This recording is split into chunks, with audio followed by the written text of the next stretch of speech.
Hello? Hello? Oh man.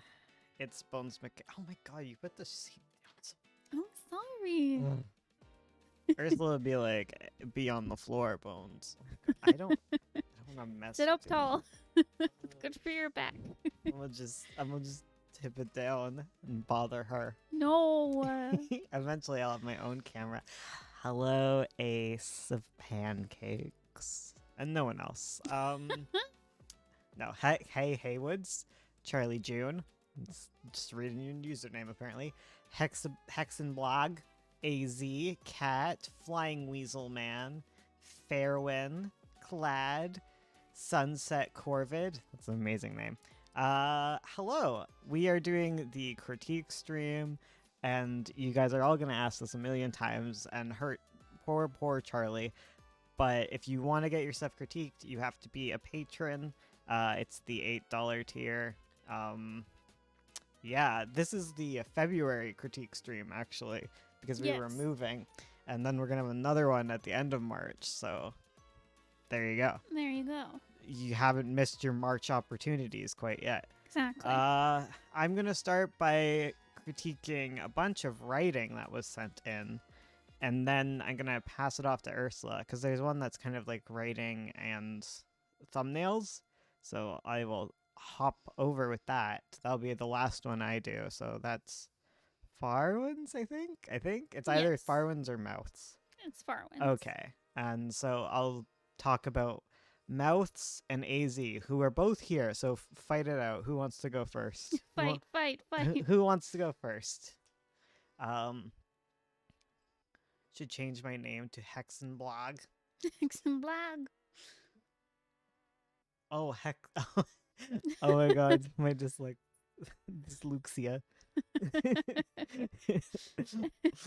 You typed that out, and I was like, no, what? That is your name though.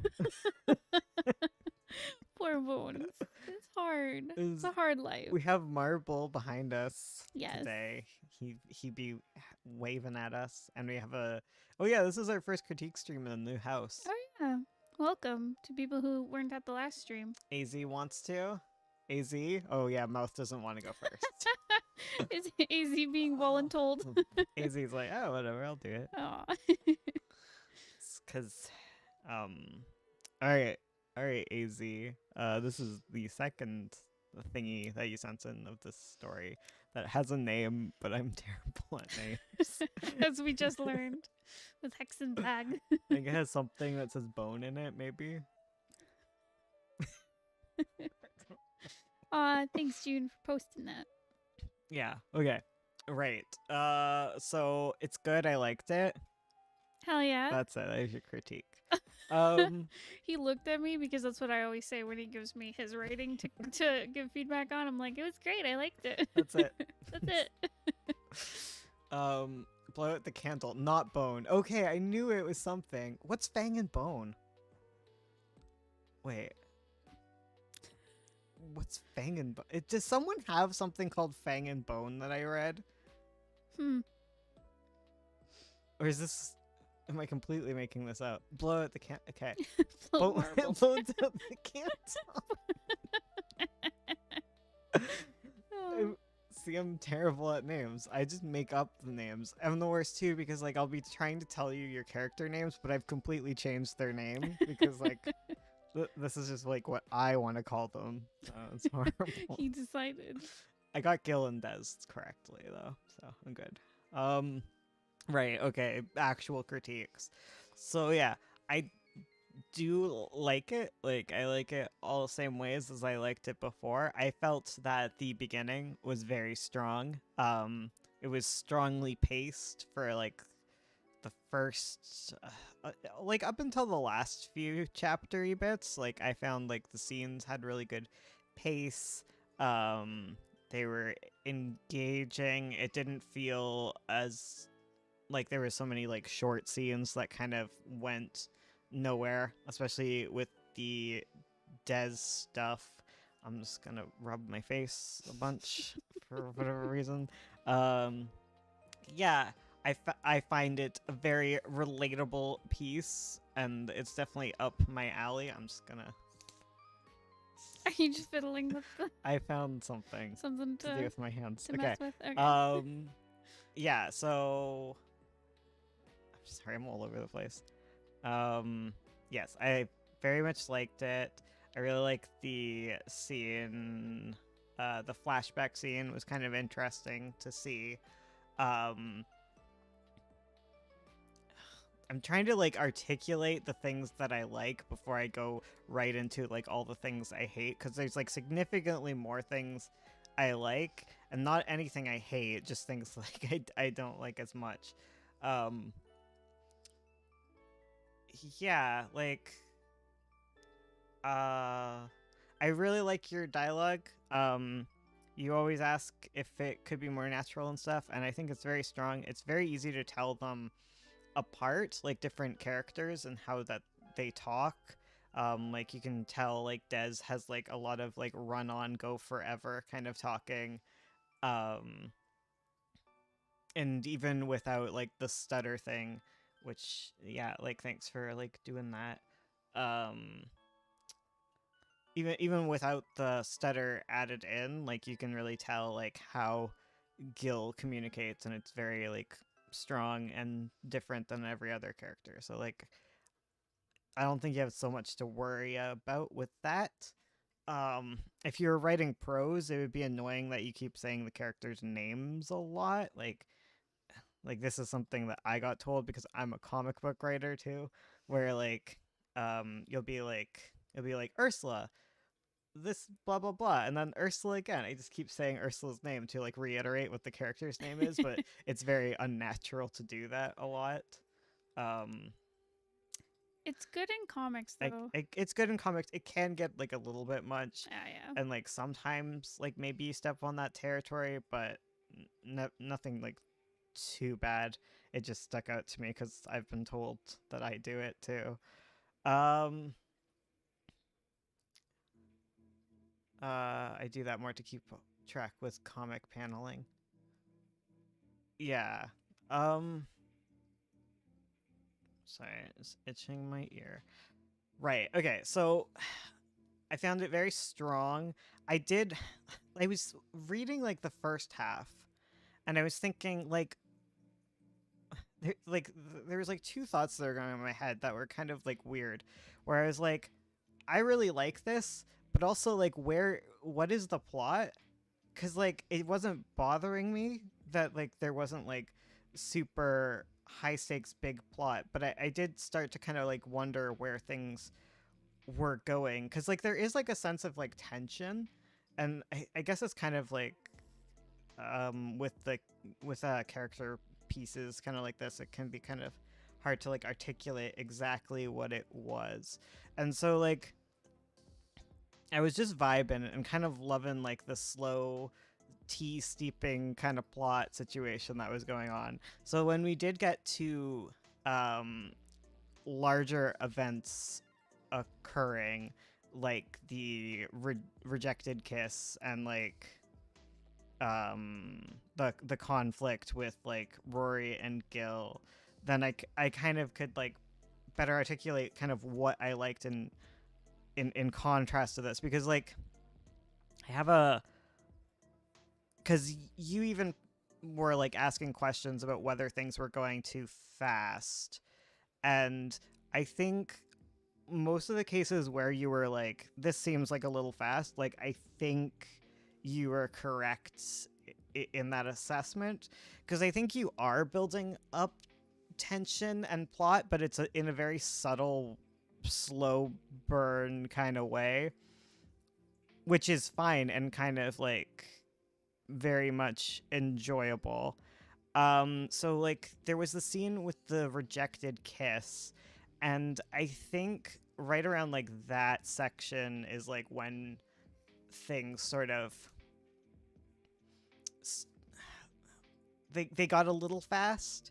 Yeah, you're trying to figure out the balance between slice of life versus hard plot. Um yeah. Oh, right. Okay. So with the kiss scene, I think like this is just my assessment of like the issue here, but I think the mistake in that was actually using that as a Gil scene because, like, you were kind of like mentioning how Desmond um, is sensitive to rejection, and that's something new.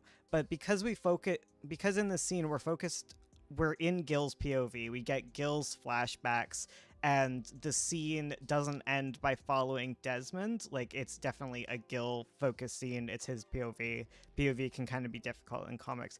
I think it might be better to follow that scene as a Desmond scene or a Des scene because we already know about Gil's sensory overload. Nope.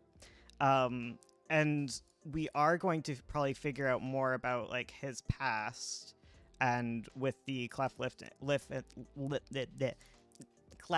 lip and things like that. Like I can definitely tell we're going to flesh that out. But I think it might have been stronger to focus from Dez's perspective because Dez um will more mirror also like the audience's perspective, where like we're kind of confused about like he was into it and then suddenly he's not, and it must be a sensory thing. But then we can start to like take some time and learn a bit about the past as well. Yeah. So I think if you took more time, especially because the scene ends with like Des leaving, if we could follow Des and kind of get his processing of it, like I think it might be a stronger scene to do with that. And I found that kind of after that scene, you were asking about the makeup scene, like how they make up and how it feels quick. And like I agree. I think the scene in and of itself, I think it's a very strong scene. I think the time between that scene, um, uh, the time between the rejected kiss and the makeup, like that's where things are too fast, not in the scene itself.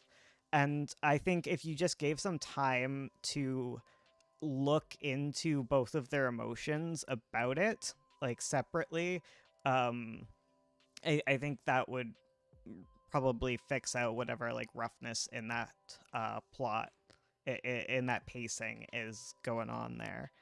Um, I also found it a little weaker that like I don't mind that Rory is talking to Des and that's kind of what initiates him to go and talk. Um However, it does feel kind of weird that like he's pressured to go talk with him rather than just kind of seeding the idea, if that makes sense. Um just because like I feel like there's a way to have Des want to do it on his own and just need like a little push in that direction rather than like being like forced to kind of go like with so much pressure. It just feels a bit weird because like the relationship is already growing there, and I feel like Des would just need like a little bit of a push. And if there was a little more time to like feel the problem of the situation, I think it would go well. Um the other thing that I felt was kind of fast was the arrest scene. Um, I didn't expect that to to happen so quickly. Mostly because I just didn't. I might have forgotten, and the stuff was built up. So like, forgive me if that's the case. But I just didn't feel like the little illicit job was built up much because we have the first like him going to like accept the job, and then he chats with what's her face sorry about the job, and then immediately in the next scene he is arrested or whatever, and it just feels like a little quick. um and I'm not quite sure how it lines up entirely with the different plots. I was thinking he was still feel reeling from the rejection, but I need to flesh that out more. Yeah, no, I could definitely tell that he was reeling from the rejection. Like, I don't think he's immediately gonna want to go and do that. Um, hmm. Yeah, I think with like the arrest thing is like I don't know how it's um affecting the main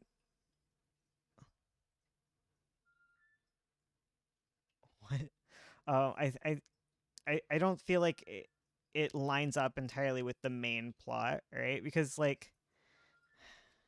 main plot is like their relationship, and I don't understand how that beat lines up with their relationship. Actually goes somewhere. Like, spoiler, he ends up getting arrested for something very bad and inconsequential, but in reflection it may be cheap. Um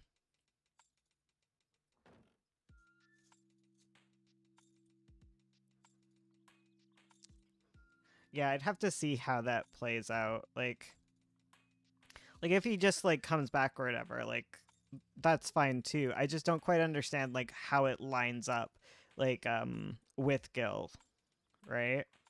I just I think it's just like the fact that he like doesn't come back that one time feels like it's important, but I don't understand how it's important to Gil's plot. Because if Dez is one that's really sensitive to rejection, I don't see like what the pulling away kind of does entirely. It's hard to tell how things are now, but yeah, I'd have to think about that because I've gotten that feedback before. Yeah. Yeah, I just like if being rejected was kind of like important in some way, like I think it would be stronger. But right now I just don't quite see like how that what that does for their relationship. And again, if I read more it might like change. But that's where I'm at in feeling with things right now. Um but yeah, it might be more just like things in general kind of got very quick there. Um but yeah, that is where I'd be at with it. Do you have like any like specific questions or anything like I need to flesh out? Because I can do that. I have a back scratcher. Yeah. I drink water. Yes, protect your throat. Oh, you And can your see little voice. Matica's little I face in know. the corner. Your sweet little face. Because if not, I gonna go fight Mouth. Bucks. No, leave mouth alone. A back scratcher is a weapon? It do be. I like the I did, but I forgot. Well, if you remember, you can probably just text me and I can answer some simple little questions. No problem. All right. That back scratcher is a weapon. I just read that. Oh, sorry. I was moving the wrong computer mouse. Right. Mouth. Scared noises. Okay, mouth. Um, your story is fresh in my mind. I need to remember it though. Okay.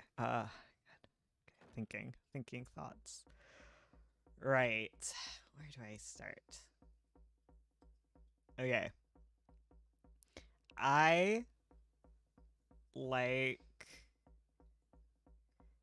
the concepts. I think you have like a lot of world building, and I think that like the initial thing where like we're starting out and we're looking at this world full of all sorts of magical creatures fully oh wait, pause. Oh no. Is everything okay, Mouth? Mouth, come back to us. Internet is weird. Oh no. I still try not to chortle while Bones is doing an important critique. Oh no. Mouth just left us. F in the chat for mouth. Mouth.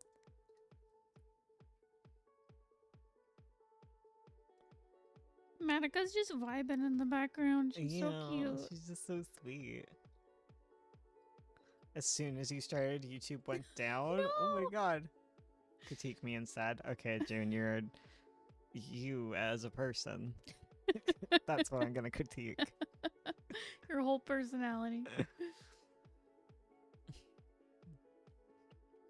Oh man, there's a bit of a delay in there. Oh dang. Hoot. I'm sorry.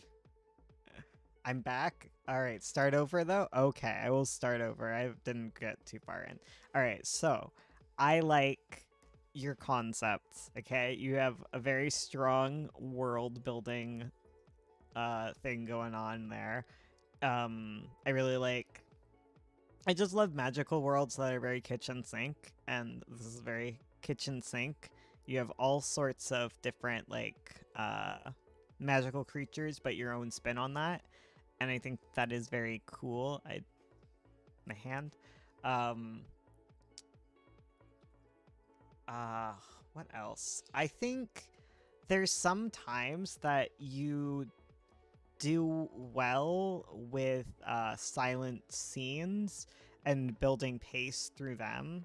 I think those are some of like your strongest scenes, especially early on with setting up like Buffy going to her locker and stuff. I think that was kind of strong.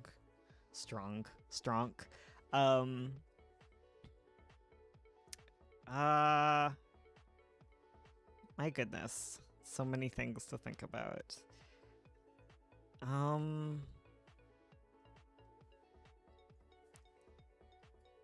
Like this is like another one of like those stories where like there's like a group of people, and it's kind of, I think you have like a good setup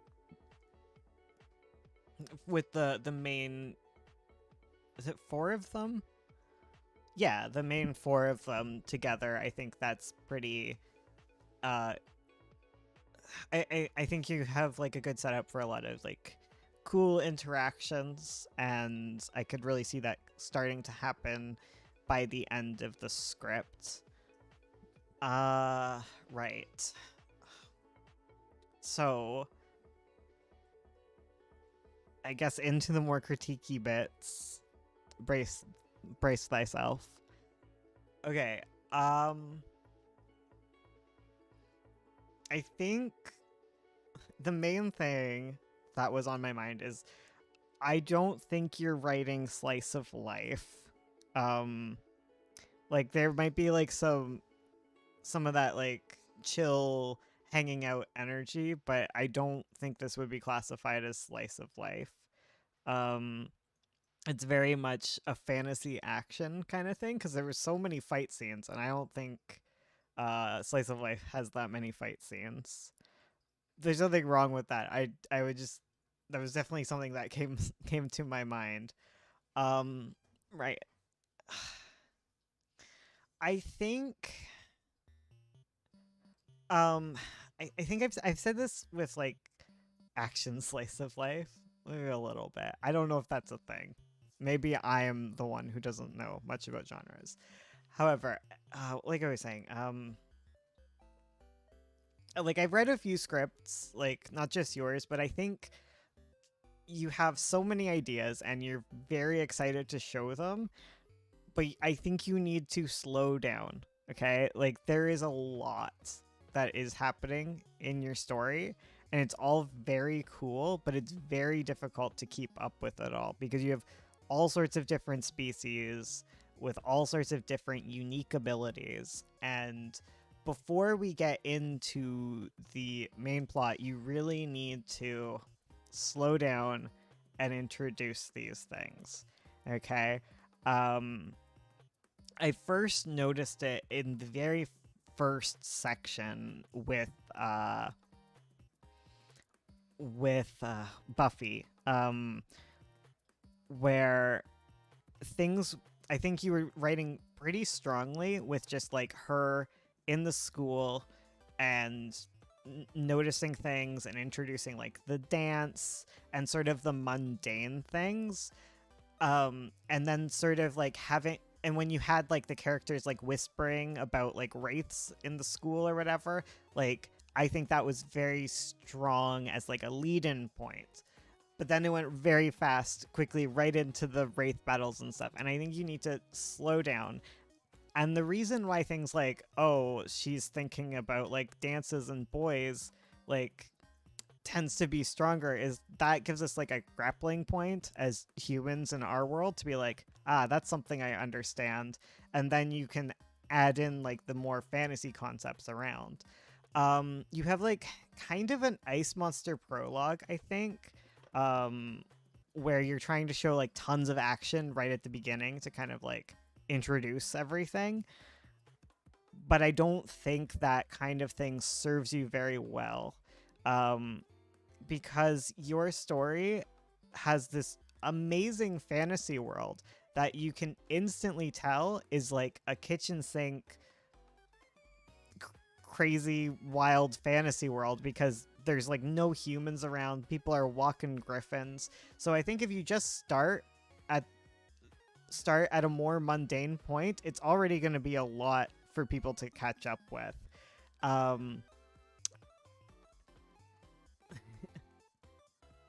Ice Monster, always no other kind of prologue.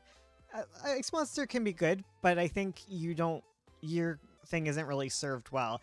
I think that you need to bring in normalcy before you shake the pot, before all these wraiths start attacking and things go crazy. Like, we don't know what your world is like before then. So it's very important to like take us as a reader and slowly introduce us to these characters and this world, and then you can shake things. Because yeah, right now it was just very, very fast, and it left me really confused about what was going on. And there's so many like interesting ideas. Like, I don't quite understand what an obsession is for a vampire, and I don't quite understand like what turning into a wraith means, or like what it even means to be an exorcist. But these all sound really cool, and like from what I can glean, you do have like these systems in place. You just need to let us in on them a lot more than you have. And just take some time to like slowly introduce your characters and like where they are before the big events happen in their life.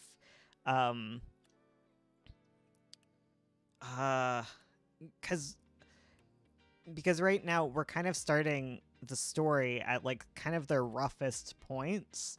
So like I don't know what they were like before then, you know? Like, we have Buffy, who has just seen the premonition of how she dies, and she's starting to deal with that. But like, I didn't know what Buffy was like before. Has she always been this nervous and scared all the time?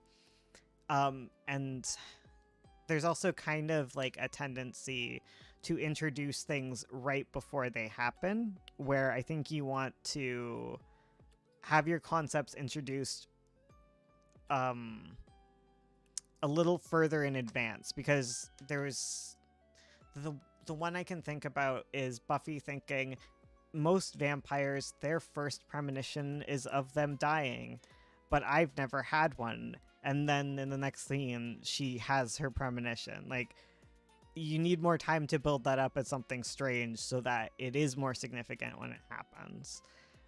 And yeah, it was just very fast for that. The other main issue that I had, and I hope your internet is still surviving, was that you have a tendency to head hop, and this usually isn't a big problem with comics. However, in your case, you use a lot of thought bubbles, and a lot of the time you'll be starting with a scene that is very much is like in Buffy's POV, and then suddenly we're seeing the thoughts of Sunday, which um is a little like jarring because scenes have like a POV and we've already seen her thoughts, so why are we seeing his thoughts? Unless you take a more omniscient approach. But the way that you structure it is very much you pick a POV and tend to stick with them, but sometimes you'll hop to a different head, which is a bit jarring. I think in general, there's also kind of a tendency where you lean on thought bubbles to get across concepts instead of showing them in action or taking the time to flesh it out in some sort of like scene. And I think what might help you is to start thinking about whenever you're adding a thought bubble, like what would be like a better way to show this? Like it's a very classic show don't tell sort of issue. Um like uh take some time to like explain things slowly and visually rather than with the thoughts in heads and things. But there is a lot you can work with this story, and I very enjoy your designs, and I can imagine the world that you've created very well. Like I think when you're describing the story, like I can very much see the visuals playing out in my head, which is very good for like a comic. But when you do the thought bubbles, I find you like take us out of that visual world a little too much. I'd probably save like sarcastic comments and jokes for your thought bubbles. Um, and also trust your drawing ability to show emotions and not have to like lean on the thoughts of the characters like Ursula would when she would write things like shrugs and nods beside their head instead of like trusting your art ability. um I don't know if you're still alive. If you are, um you can ask some questions, or if you are hurt by critique right now, you can also give yourself a high five because it's very stressful to get critiqued. And yeah, thank you for submitting to the critique thingy. Hell yeah. Yeah, it was a bop. I'm like, oh god, has our stream gone down? Mood. Are the characters differentiated enough? Um, Marco, come here. I can definitely think of the characters as different people, which is a good start. I find sometimes they'll slip into each other's way of speaking, kind of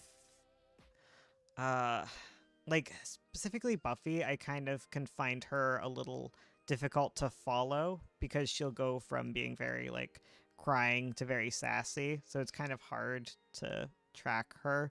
But I think they all have their own kind of like unique character archetype going on, which is helpful. I think you can work on it like a bit more and just like keep trying to get like better in that regard. But I don't think it's like one of your main issues like by any means. Like I keep going and keep pushing things, but I think they all have like their own kind of motivations and things. Yeah. And I'd love to see them more fleshed out and understand like the way the past influences how they act in the present and whatnot. Buffy is very emotional. Her emotions are always very strong. I can see it. Kind of. Like I can definitely see like yeah, like I think it just like I really need to like have more time to like see these characters like fleshed out before all this big stuff happens, and I might have a better sense of them. But I do have like some sense of the characters. I'm intrigued with the whole Reed thing. And why? Oh, there's an Ursula. Why he is the way he is. Um, or why he doesn't remember. Mystery. Or is he pretending not to remember? What is going on there? I don't know. Do you have any other questions? I will answer. No problem.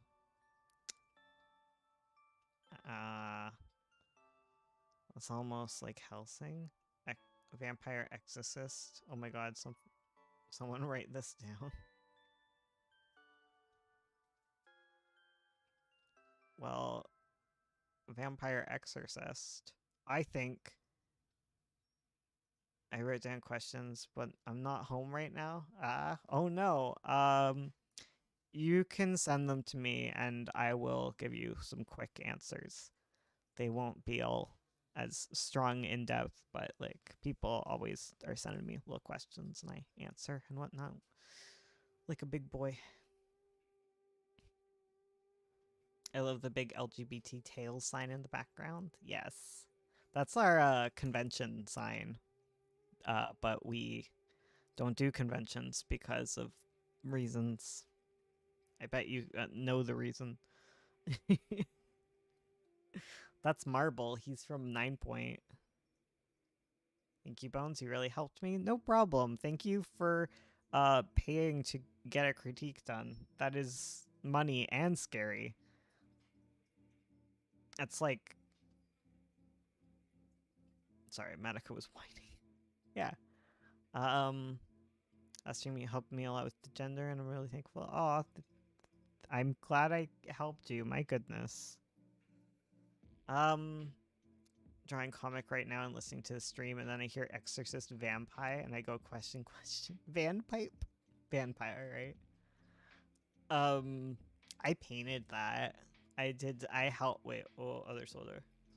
I helped painted that. I did it. I helped did. Like a goob boy. Cheesy plots can still be good, of course. All right, I will go on to the last script. Who is it? Farwin? Farwin, you are in trouble. Oh no. I like the force perspective. Okay. I'm in trouble. Okay, so my first critique is you did not give me enough pages. I am sorry. I need more usually. I appreciate your outlines because it is kind of helpful for getting the background. However, I was gonna say I don't trust you. No, but like it's hard to like know if like it's just hard to like start in the middle of a script and not really know like how we got here. Yeah, like in the future just send more. It's okay. Like you can send me like I have space. I allow you guys to send me 40 pages and some of you will be like 8-point font 8-point font 40 pages, here you go, and I do the little face that the cat does, the little and I do it, and it's my fault. You guys can cheat the system because I didn't specify very well.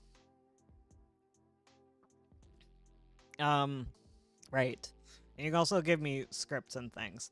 It also helps me a lot if you put the text in a form that I can highlight because I use text to speech.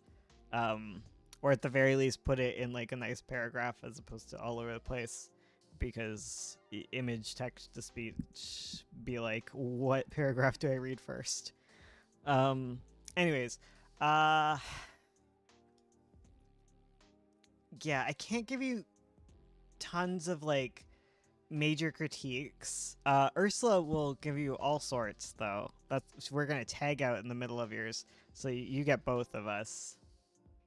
Should I just send them over?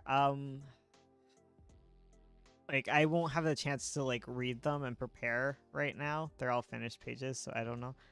Um, if you just send them to me like next time, because there will be a next time, like I'll be able to give you more context on what things went down. But like I won't have the time to read them right now.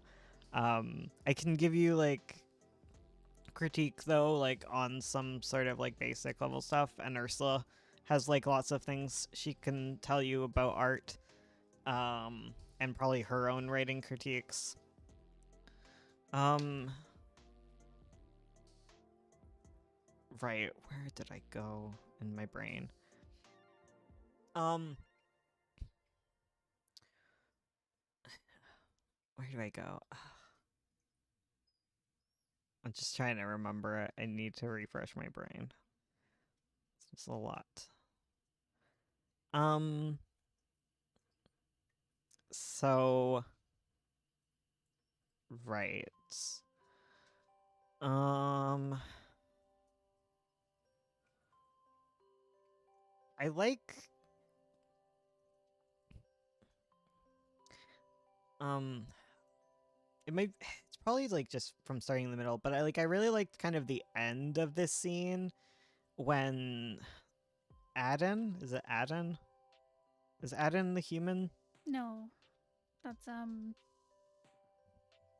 or Mr. Raymond. Raymond? Is that his name?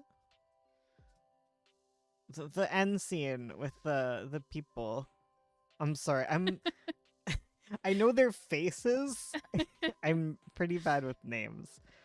Oh, they're are they the elves or I'm sorry. Because Aiden was the guard at the beginning. Oh, Aiden's the guard at the beginning. Yeah. I'm sorry. Names is hard. It's okay. Oh yeah, Aiden is the guard at the beginning. What's his name? Who am I thinking of? Who are the two at the end? Okay. Like yeah. that very last scene, Ariana and Raymond. Okay, yeah, those two. I liked that scene. Um I I liked near the end of the interrogation where he's trying to like put on a face. And I like the end. And I think the reasons why I like that, what's Fatal licking? He's got a toy. Oh, okay. I think the reason why I like them is they got a lot more personal and they felt a lot more character driven. Like I like the introduction with like the talking about like human name and stuff, but I found early on things were very expository and like again because I'm starting in the middle, like maybe it's not so bad, um but it feels like a lot of the stuff that was like explained early on was very it felt like people explaining things to each other that they would already know. I guess that sort of the sense that I got. Like especially on the very first page with like the two very large paragraphs about like what happened. And like reading it, I'm like, isn't this something like we'd get a sense of before this scene already? Like, I don't know, that might not be the case. Um can you deal with her? Okay, I'll go let Matica out. Sorry, I'm trying to focus, but there's someone in the background going, ooh, ooh. You probably can't hear it on the microphone, but it was very distracting. That's why I'm checking on this, because Ariana and Raymond did the thing. Yeah. I can see like where you're kind of struggling with the sort of like expositoriness. Um Hmm.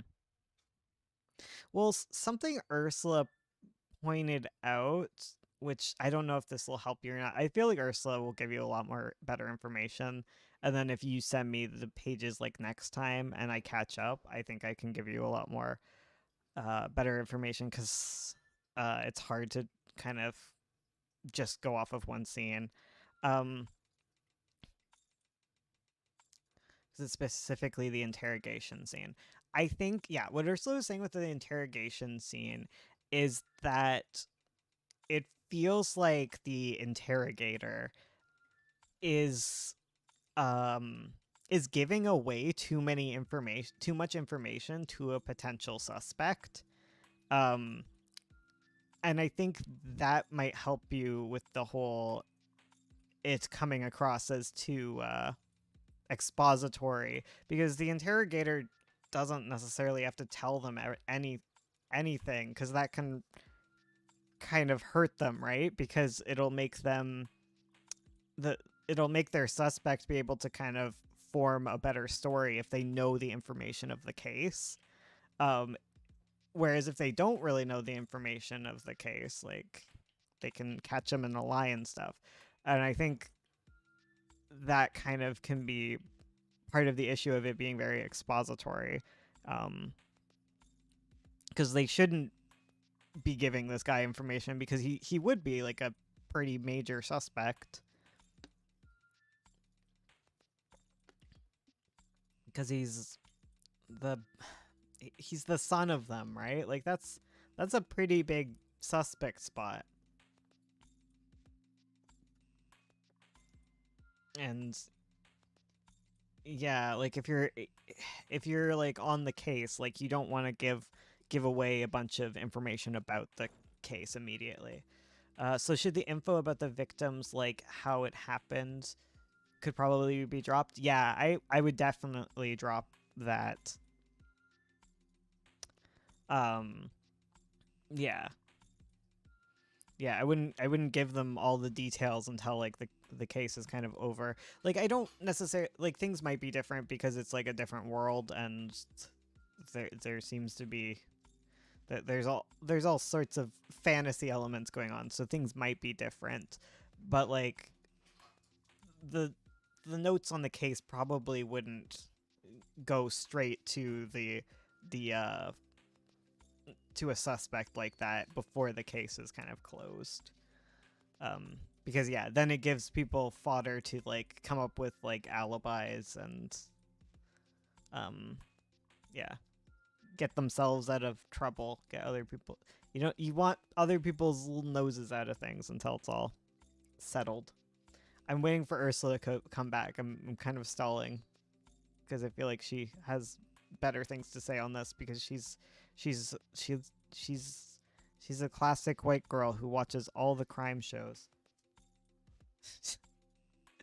um, so there was lots of dialogue in that panel. Yeah, there's a lot of dialogue in that panel. I would definitely trim things down, and you don't have to do things super entirely to reality naturalistic all the time with dialogue because sometimes the kind of conversations we'd have in the real world don't really fit. I did the last things Ariana said seemed too random. Um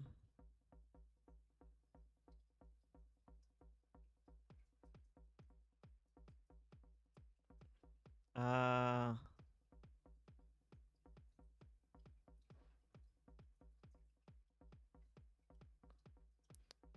computer watches.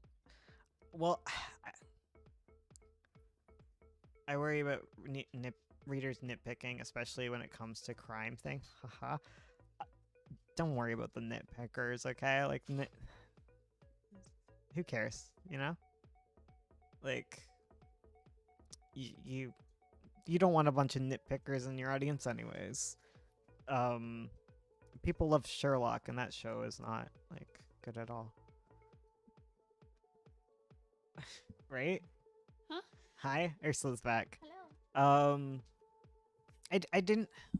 I think with the two last lines, I don't quite understand them, but I feel like if I had larger context for the story, maybe I would.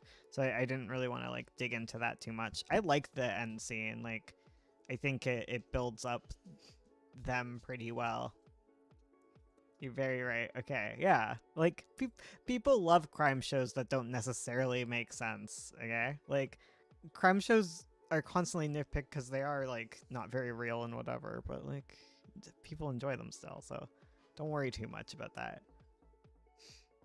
Fado is violent? Yeah, you violent.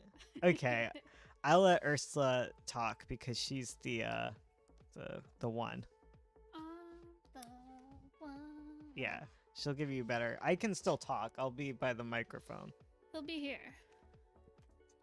You should just keep your headphones on. We can just switch places. No. Okay. The tangle of headphones is wild. Okay. Fair. Alrighty. Whoa, ho, ho. Whoa, ho, ho.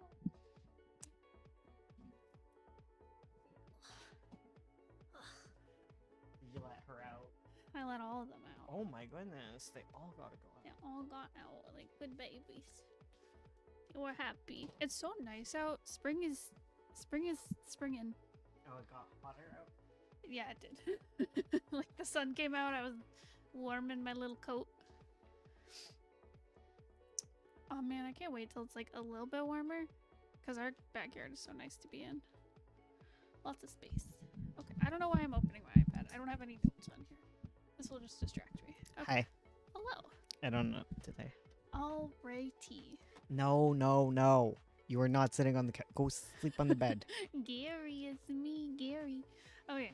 I'm sorry, Ursula, my panels are so rough. I doodled them real quick. Oh, don't worry. Your thumbnails must be They perfect. must be perfect. No, it's fine. I liked your thumbnails, honestly. Goodness gracious. Are you okay with me showing your thumbnails? I know some people haven't liked that in the past, but I think I can illustrate my points better by showing them, but let me know. I also missed what Bone said, so I'm sorry if I reiterate things he's already said. So yeah, so looking at your thumbnails, you had a lot of really cool shots, especially during like the interrogation scene. That's fine. Okay, awesome. Here we go. Okay. So yeah, so I think you had a lot of Quick, everyone, draw, take snapshots, steal their story. do it. You Okay. okay, Madako? She's not okay. She Never wants love and attention. So yeah, so I liked a lot of the shots you did, especially during the interrogation. Like, I think my favorite one is where the druid person, guard person, is inspecting like the dog that's been injured. Like right here is like a really good panel where you're kind of playing with the perspective. Sneaky peeky at my submission, I know. Sorry, Ace, I had it open. Fado, get out of that bum. So yeah, I also liked, I'm definitely gonna steal this from you. I really liked how you had like the Sims in the background as like to figure out perspective shots and stuff. I knew it was the Sims right away because I recognized this painting. I was Oh my like, wait a God. minute, I know that. Madaka, stop. Stop. But yeah, but I think you did a lot of really cool stuff with shots. I think you got a good range of I'm so glad you noticed. But yeah, I think you've got a good range of shots as well. Like different like close-ups and faraway shots. I think there were some places where you could have given things more room to breathe through a few different panels, but I think overall you've got a good sense of like when to do a close-up, like on a character showing emotion, like when Raymond is like hacking it up and like hamming it up, that's it. Hacking it up. Choppa chop. Choppa choppa, sorry, I got murder on the mind. Or kaffa kaffa. When he's like hamming it up with his like fake tears and stuff, like, you know, you do close-ups. I like how you've got these nice little like faraway shots, like looking at the ruins. You do it in the beginning of the scenes as well, like when they're going up to the house, when the druids are approaching. Yeah, I think you've got a good sense of your different, like your variety of panels, I guess. So that's all looking really good. Like I said, I think there are places though where you could have more breathing room. So for example, actually this first page would be a good example. So I like how you have this intro shot where you can see the two of them, then you see Aiden, you hear someone like come up behind him and he looks behind him, and then you see Raymond is like coming up to talk to him. I think in this final panel, for example, you could pull out more just to have more of an establishment that like of where they are, that Raymond's approaching, just because like part of it too is like in this page in particular there's like 3 close-ups of Aiden, where I think pulling it out in the last panel would probably help with like just more variety of panel size and just establishing kind of where they are and show Raymond walking up more. It's hard when there's a lot of talking. Yeah. Which I think actually giving things room to breathe really helps when there's lots of dialogue. There were some places in here where I was worried that like there's not enough room for your dialogue in some of these speech bubbles. Like for example, this panel here, I worry because like you have 3 speech bubbles going on in here, and one of them is like a little bit on the long side compared to the other 2, and I worry that having a close-up on Raymond's face and Aiden's face, you're not gonna have enough room for those speech bubbles. So I would pull out so that you have more room around your characters, so you don't have to like shove bubbles off to the side so you can see the expressions, and you don't have to like cover up the expressions. So just pulling it out a little bit more, having some room kind of like around them so you have negative space where you can put your speech bubbles. Gotta shrinky dink some of the figures. Yeah, totally. I think overall like your panels are good. I think sometimes you just need to shrinky dink a little bit to give them some more breathing room. Same thing here with when the druids approach. I really like the panels here. I like how you have this like above shot showing them approach, and then you have like this very kind of this very intimidating kind of looking panel of her approaching. I think it needs more space in the actual page. Like I know you need room for Raymond's reaction to her approaching and being like, your parents are found dead. But I think it would give more gravity if you gave like these 2 panels at the beginning, like the whole top of the page, for example, and then have Raymond's reaction down below and then get into it some more. Yeah, and I think there's just similar stuff like that where all over just it's honestly it's more just the opening pages that need some readjusting, but just yeah, keep in mind giving room for your speech bubbles, giving things breathing room. Yeah, I think that all works.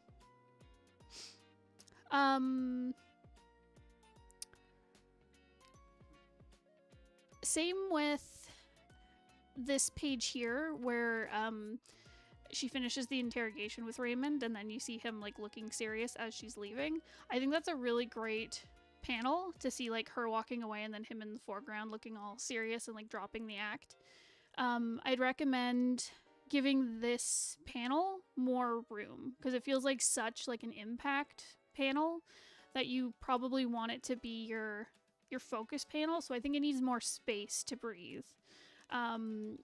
You might have to rearrange this page a lot to get that and maybe split it up a bit. But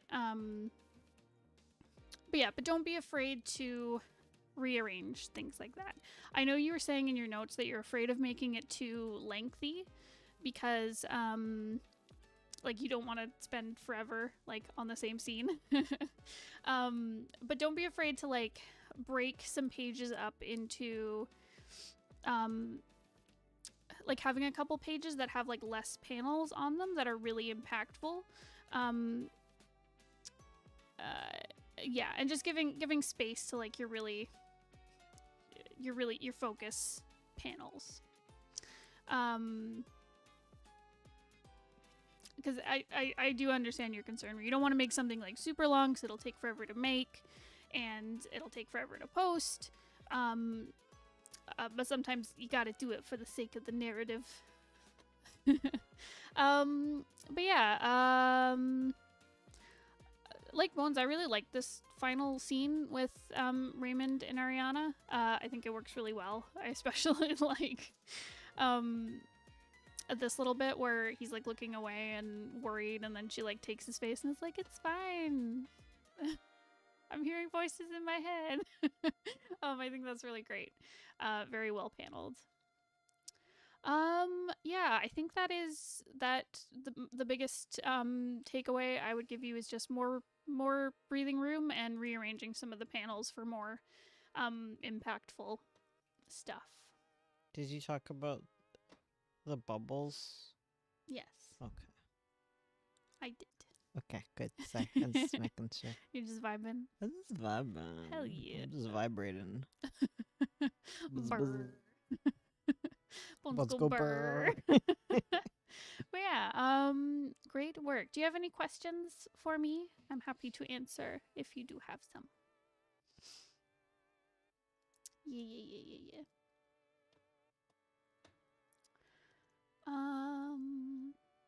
Originally those were Aiden's intro shots. It's been changed. That's why the close-ups. Oh, okay. That makes sense. Bones the burr. Oh my god, you have tiny pizza? I'm jealous, Kuro. I would love a tiny pizza.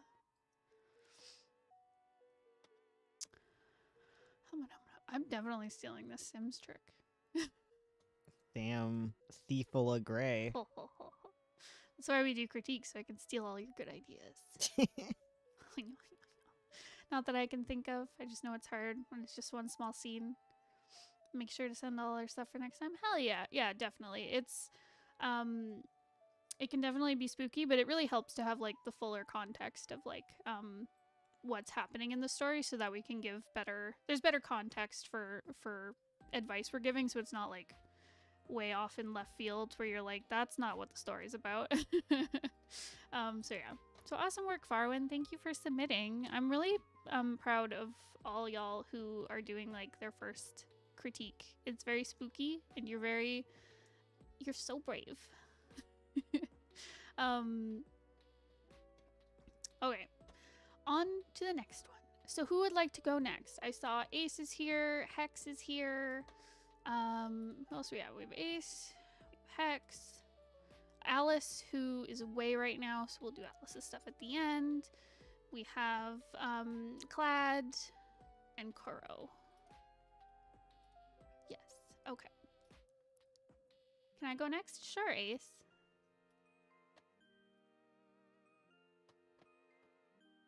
Oh, that was Mouth's character.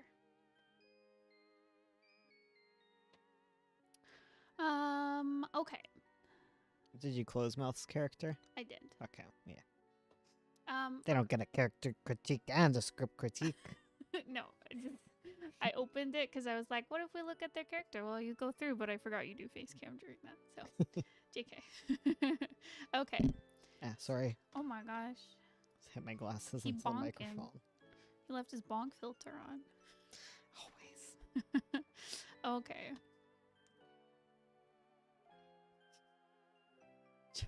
Charlie's just sending me gifts of scary dogs. Okay. Where'd Fado go? I think he's off upstairs. Is he gonna fall down the stairs again?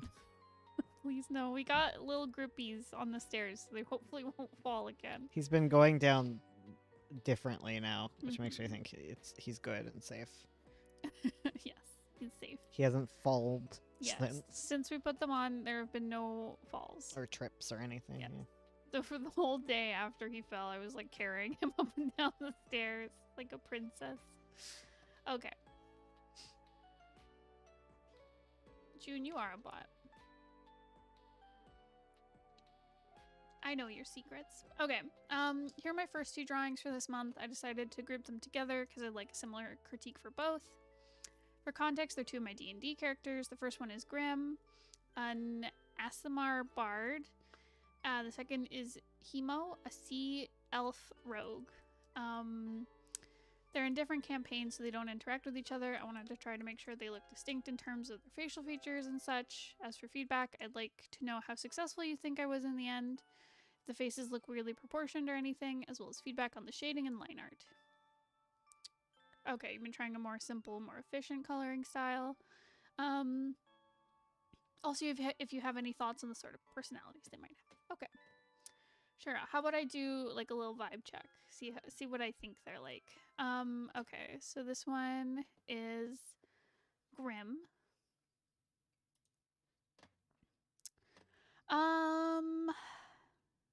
They seem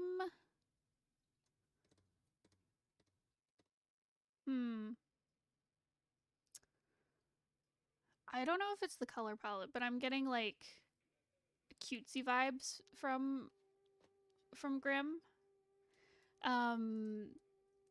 Like very soft boy energy, if that makes sense. He seems very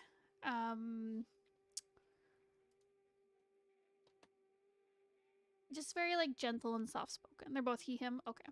Cool.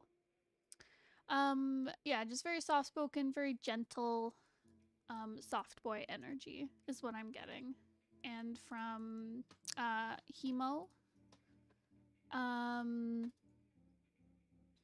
Hemo seems very what's the word? Like reserved, maybe gloomy, maybe like is it Raven who's from Teen Titans? Yeah. Yeah, that kind of like character archetype where they're very like monotone and grumpy and glum. Sarcastic-ish, if that makes sense. Reserved, yeah. Maybe a little sad. Yeah, that's the vibes I get from him. Okay, so as for their design stuff and facial proportioning and coloring and stuff. Okay, I'll start with colors. So colors, I think, as always, you have really strong color palettes. I think these really work as palettes. Like I love this like peach kind of like peachy yellow that goes into like this very peachy pink. I think you've got a good balance between like lights and darks, good contrast. It's easy to tell like the different sections of like the outfit apart. I think I really like the vibrancy to all the colors.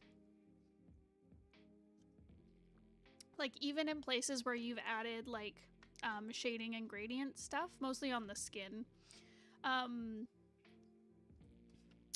it feels like the colors feel very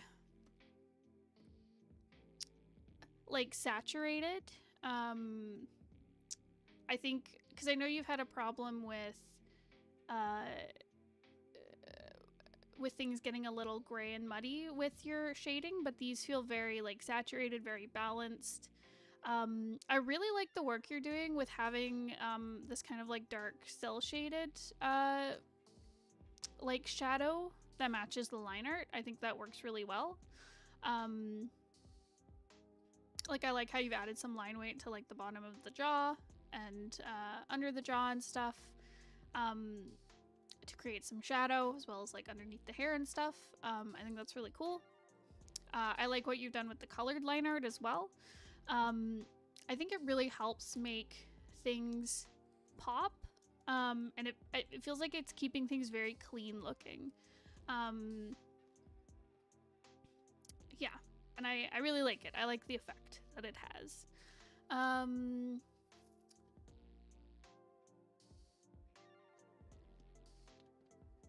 And I think I like how you're using the colors within, like it shows mostly in the hair because you have all this texture going on, but I like how it's like, it's there, but it's subtle, and it adds to the color palette.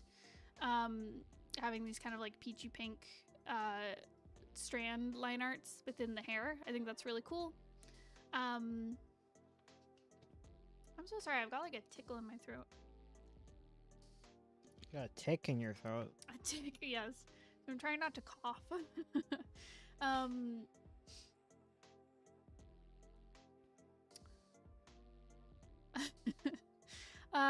Grim is actually pretty confident, although I like Sat kinder than he is. Hemo is definitely more reserved. Okay, awesome.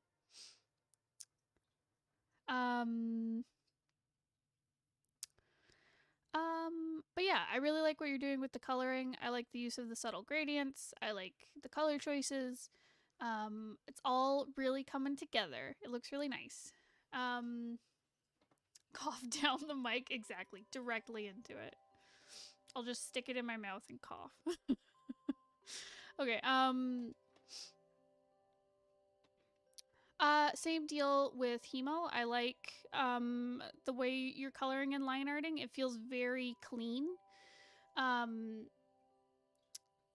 I like how you're matching the color palette with the line art, because I noticed with Grim, you're using this kind of like purpley, reddish line art that's still like dark, so it reads as like black, but it's just like a very dark saturated color. And I like how you're using like a greeny blue with Hemo. I think that's a really great effect where you're still keeping the color palette, but using like really contrasting values and stuff. I think that's great.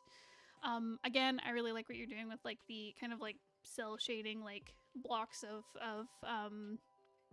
like black under things. I think that's working really well.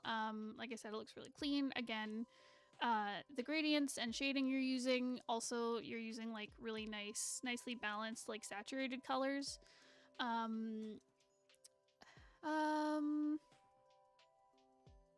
I'd be curious to see maybe with some of the highlights, like the highlights in the hair, if you try using some gradients with them. I noticed they're just they're similar to the line art where it's like a flat brush, using like a lighter color on top. I'd be curious to see maybe some gradient work similar to how you've added like gradient to like the cheeks and the nose and the lips. To add highlights, I think that might blend in really well right now, especially on Hemo. The highlight kind of stands out a little bit, and doesn't quite feel meshed in with the rest of the style. So yeah, I'd play around with using some gradient along with it as well. Again, love the color palette. It's very like simple, very effective, great contrast.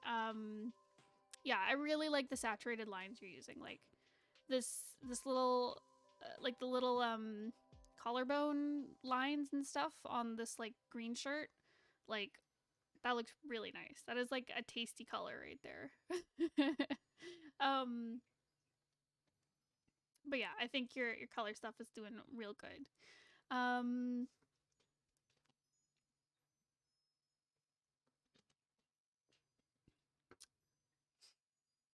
As for their like proportions and faces and stuff, I'm finding their faces are very like squat and squished. Tasty collarbone. Oh no. Oh no no no no. Munch munch. Munch munch. But yeah, I find their faces, they feel like they've been kind of like squashed a little bit. Like their eyes are sitting like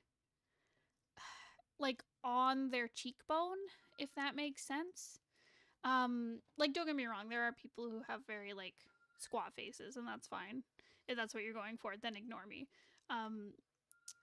But yeah, their eyes just feel very low down on their face, and their mouths feel very like a little too high up on their face, and I think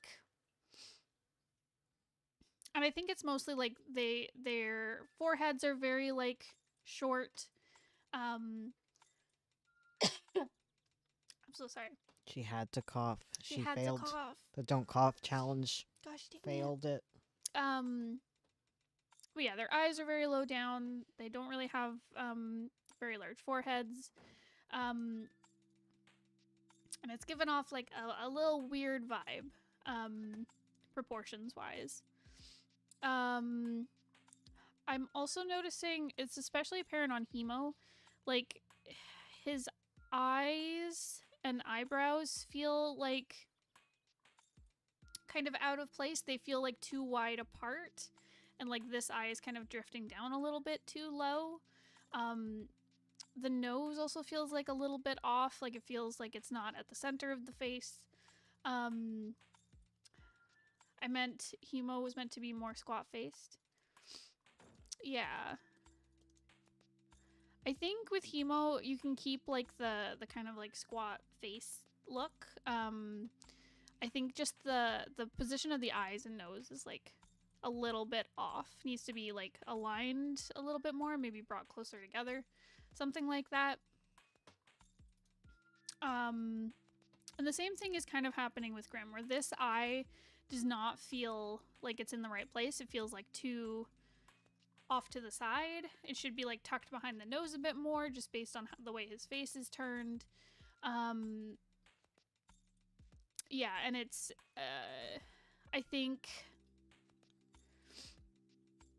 his face shape also feels a little weird, because I feel like his face should like end here, but it keeps going underneath the hair. So it makes his face shape feel like a little bit off. But yeah, I think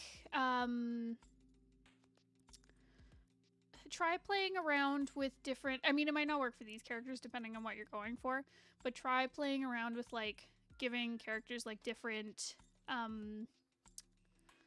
like forehead lengths and like nose and jaw lengths. Like try making characters that have like really wide faces and then some that have like really narrow faces, really tall, really short, and just play around with it. And it's gonna look weird at first, like similar to how like when you were starting doing like more contrast stuff, like it probably felt really weird and then it started to feel like more natural. I'll have to do some more face studies focusing on proportions. Yeah, I think that'll help you out a lot. Because I think all the elements on the face like look really nice individually. I think they just need to be like arranged a little bit differently to feel more aligned, if that makes sense.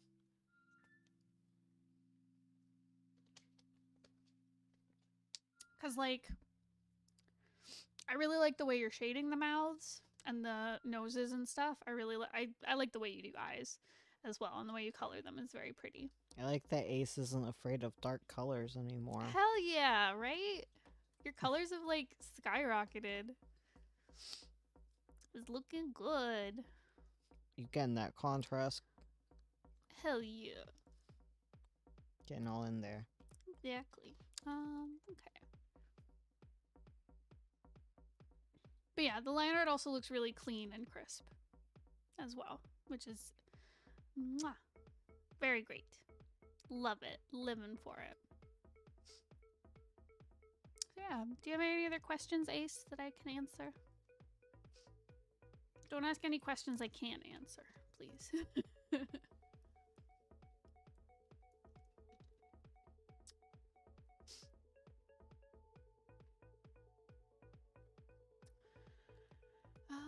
If not, I'll move on to your next one that we previewed.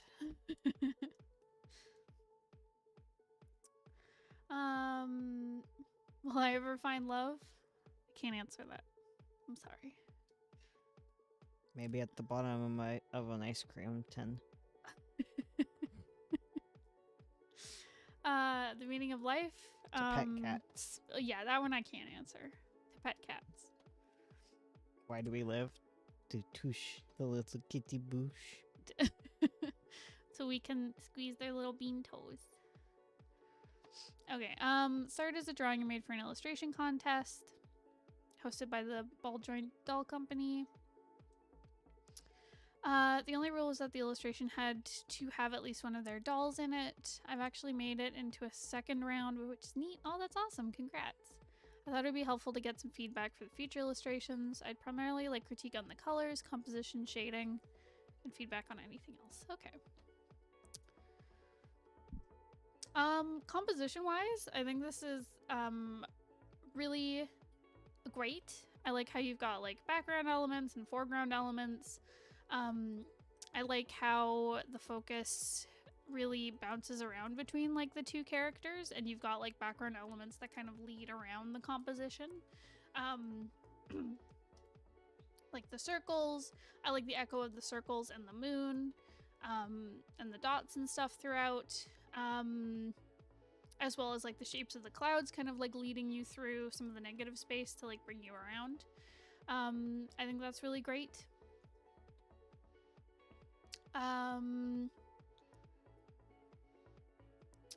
Sorry. Circular composition, exactly. But yeah, it's got a good balance. Like your two main like focuses are on focal points, which is great. I think it's just the way you've got things like angled and stuff, like it feels very dynamic.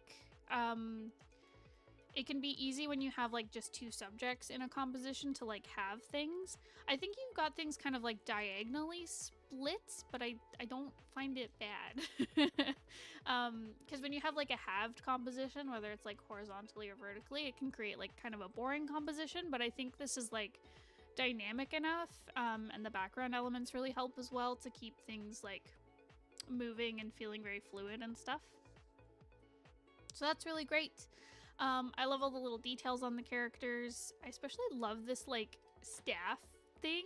Like, I want this in my life. But I like how you've got like the lace and stuff. You've got all these like nice little intricate patterns and details on the characters. I think that's really great. Really cute.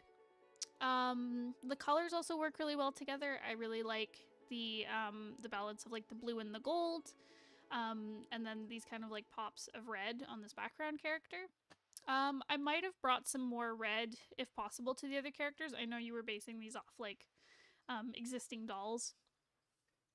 But bringing like a little bit of the red elsewhere might have kind of helped bring things together a little bit, but I wouldn't say it's like so necessary that it feels like off-putting that they're just on this focal point here.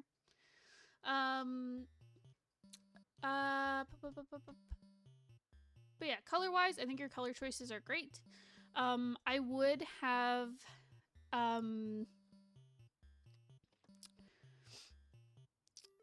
I would recommend making the foreground character a bit darker. I noticed you've got this kind of like highlight, gradient, like spotlight thing going on top of their face. And then you've got the same kind of like vignette look on the background character where it's like dark in the middle and then lighter around the edges.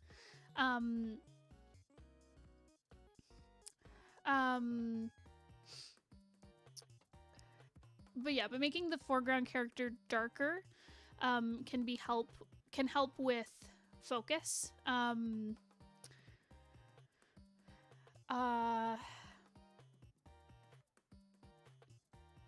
Yeah, because right now, because these two characters, they're very like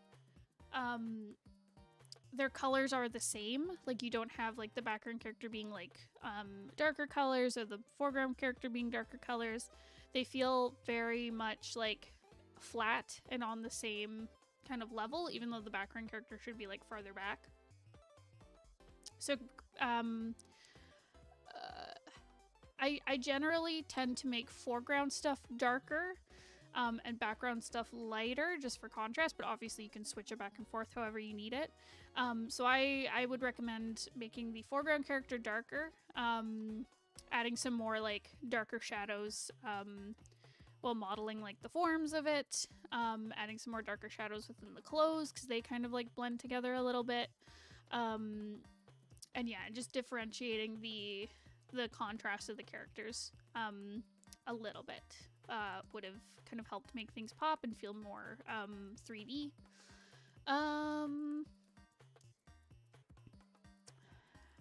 I feel like too, like some of these colors are a little washed out by this like gradient kind of spotlight thing you have going on. So just like adding a little bit of vibrancy in with some shadow would have really helped, I think.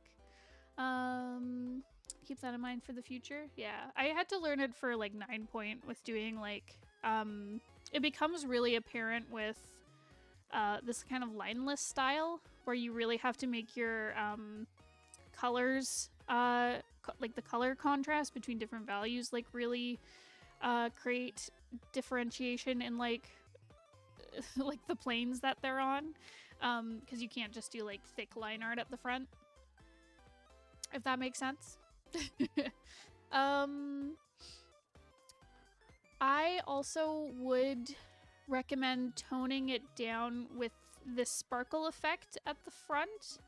I like them in the background where they're much smaller because it feels a lot more subtle, but I think part of it is just they're all like the larger sparkles, they're all the same size, and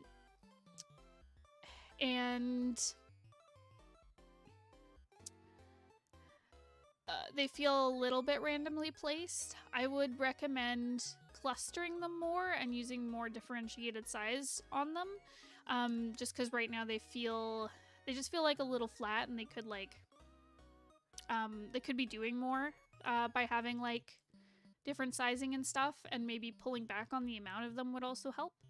Because in the very background they're like really subtle and nice, it makes it feel sparkly. At the front they feel a little clip arty. So yeah, so I'd be careful with using like effects like that, and using them sparingly, because they can really work if you use them like in a really manicured way, I guess.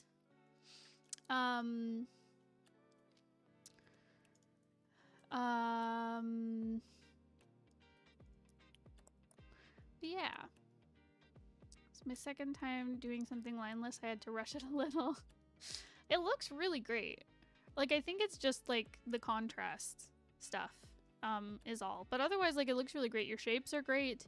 I think you modeled the forms really well. Like, they need more contrast, but I really like how you can see like the sphericalness of like the kitty cat's head and stuff. Yeah, I think you did a really good job with the lineless stuff.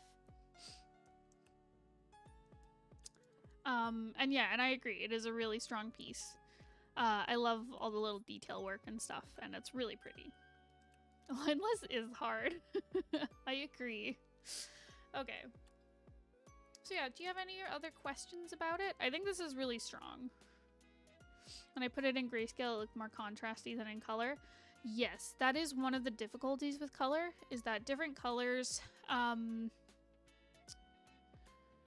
there's a lot more factors to consider than when you're just working in grayscale, because grayscale you can just think of it in value, but different colors, I think it has something to do with like the wavelength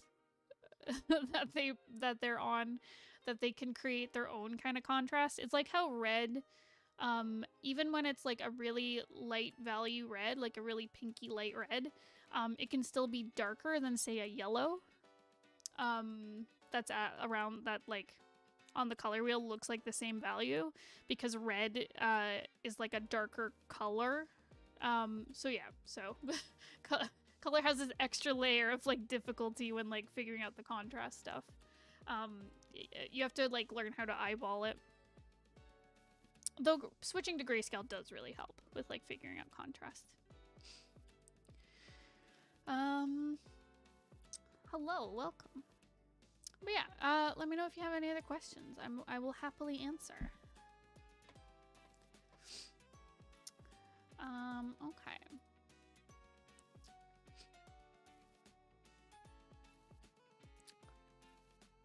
Let's see, who would like to go next? We have Hex. We have Kuro. I didn't use filters though. Less. I'm glad.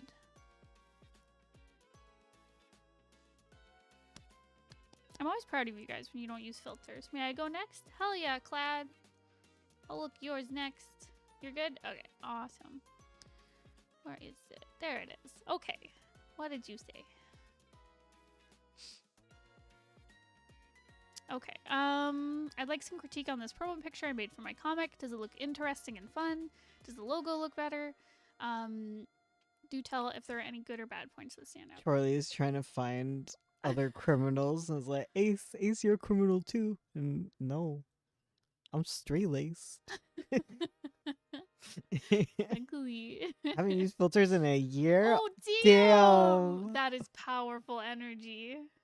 That's an Uno cards moment. Ooh. It's like a Yu-Gi-Oh moment. That's not a reverse Uno. You've activated my trap card. You just sent Charlie to the Shadow Realm. Damn. Okay. Okay. So looking at this, I really filter as in like multiply and overlay and all those filters in Photoshop. Using those like pre-built filters in your art instead of like eyeballing the color and picking it yourself. Yeah, like layer effects. They're useful, but they become a crutch, especially early on. If you don't understand color, you stop touching those. Exactly. You get one. You use one filter as a treat. On your birthday, you're allowed to use one filter. On your birthday. See, sometimes I'll use, say, like multiply or overlay to like test something really quickly or to like put down some shadows and then I'll paint over it. But like, be careful about using too many. Is basically my ideal the comic advice. is Cucumber Quest. Listen, whose isn't? Cucumber Quest is what we strive for here. Okay, so Clad, looking at this, I really like how dynamic it is. I love the posing of the twins, especially. I love like the fire effect going around on them. It creates so much like movement.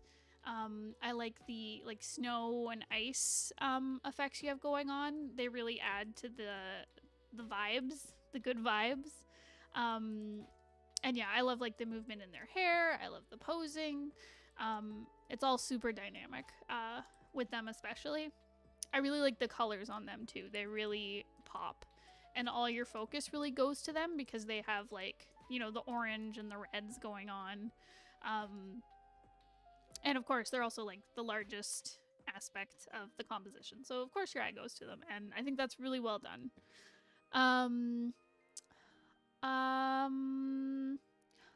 I find... Oh man, things are popping off in the filter fandom. Oh no. Y'all are crazy for doing it manually? Listen, they learners. Listen, y'all ever picked up a paintbrush before? Never in my life. Never again. Okay, I find right, so with the twins, I find you have a lot of good like what's the word? Rendering on them so you can see like the full shape of them.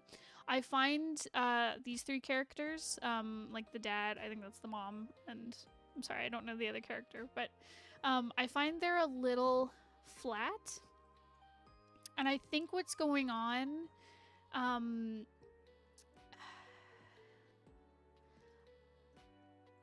not sure. It's some sort of like tangent type thing going on where they're like the same, like, I think it needs like more contrast or something, or different shading, because right now it just, their faces feel very flat. They feel like they're on the same plane as the twins instead of having things like really overlap. And it makes them feel very like flat and washed out. So I'd recommend like playing around with like the contrast, maybe making them darker as they go into the background. maybe adding some more shadow behind the twins, like something like that, just to differentiate them from the characters a bit. Because I think compositionally it looks great. There's just something going on with contrasting color there that's like flattening out those three characters in the back. Um, um, hmm.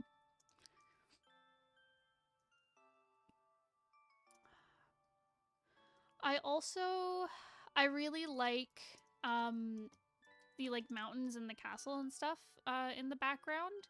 I especially love these really like saturated blues and stuff. They contrast really well with like the reds and the oranges going on at the bottom of the composition. I find though this gray behind them, it needs more contrast because you've got this like these bright flames going on, but I find this like gray at the bottom, it just needs to be like darkened so the characters pop even more, because right now they're kind of similar in value. Like I'm looking at like her pant leg and like the fur on his clothing and stuff. Like it needs to pop more, so I think you need to darken the value down there. Felt something was wrong but couldn't put my finger on it. Yeah. So darkening that, maybe adding some more saturation too would really help, especially if it's like a really dark saturated blue. Like I'm thinking kind of close to the king's hair, or maybe like this blue up here. But yeah, something like that to really make like these oranges pop even more. As for the logo, I like it. I like how you've got like the characters overlapping it and stuff. I think it needs color. I wasn't sure if this was just like to show placement of the logo yet, or if you plan to add color, but I would really recommend bringing in the same oranges and yellows as this flame and doing like, I don't know, you could do like a gradient, you could give it like maybe like a metallic look, maybe like a glowy fire look. Like there's so much you could do with it, but adding some like color to the words would really help. I'm not sure about the background piece. If you want to keep it black, that might work. I'd have to see it with color though. But yeah, but just I think it needs the same treatment as these characters, like having like the effects on it and like color, and really give it some love, you know. But I would definitely, for this composition at least, really giving it that like orange yellow look color to it. I would also recommend, if possible, I think you need like a little bit more room at the top of the composition, because like I love the stuff down here. I love like the twins, I love the characters in the background, I love this palace and stuff, but it feels like the top just needs like a little bit more room. So I don't know if you want to like shrink this all down a little bit and pull it more down toward the bottom, or if you just want to move everything like down a little bit, and just have like a little bit of open sky at the top. Maybe move the logo like a little bit away from the characters, just to give it a bit more room. The logo is not worthy of my love. No, give it some love. Just hold its little hand and tell it it's a good logo. But yeah, I think it just needs a little bit more breathing room at the top.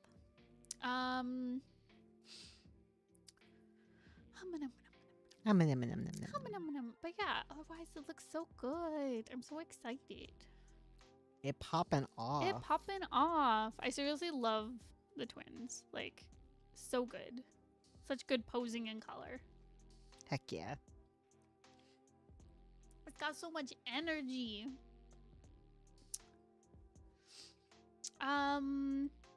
Yeah, do you have any other questions, Clad? Or anything I didn't cover?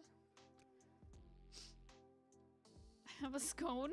Very good. Oh, I want a scone. I always want scones. More air? Hell yeah. That's what I tell everyone. Just more room to breathe. Is it eye-catching? Yes. Yes, if I saw this, I'd be like, ooh, I want to read that. What's this? Very eye-catching. I really love the pop of the orange and the yellow on the characters compared to like the blues and grays in the background. It really makes it pop. Hell yeah.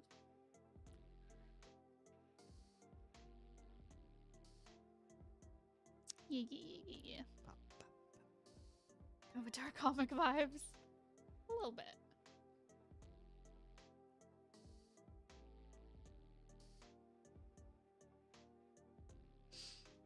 I can see it on Netflix.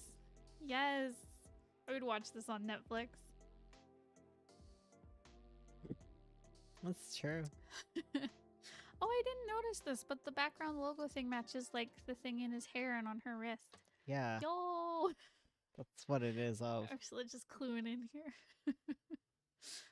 She's Oh, I mean, I've read the story, so like I know what it is. Oh, okay. I will release it on Tapas until I have enough episodes to release it on Webtoons Weekly. Hell yeah. Awesome. But yeah, let me know if you have any other questions. I'm happy to answer. I would die for their eyebrows. Eyebrows. Eyebrows.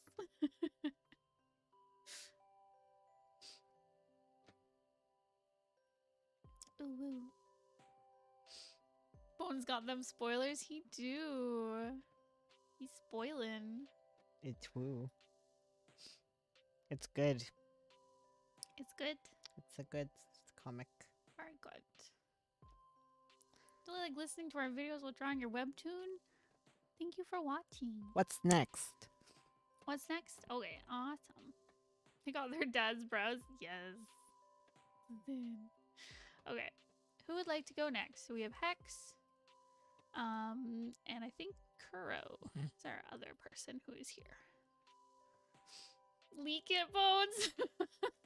Just drop it. Drop it on Twitter.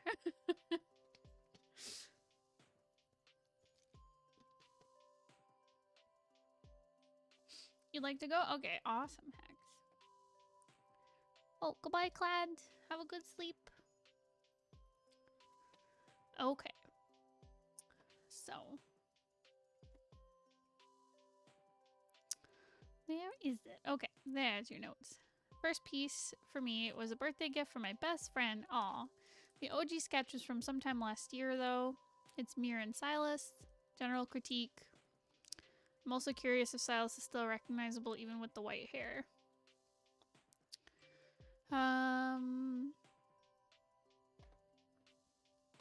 Okay.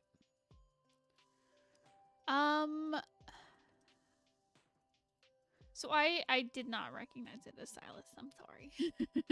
Being turned away. I recognized Mir though.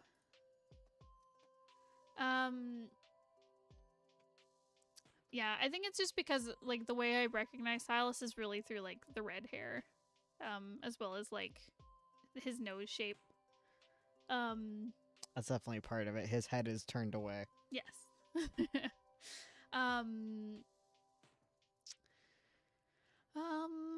But yeah, overall, very cute. I like the vibes from it. The atmosphere is so like sweet and peaceful and lovely.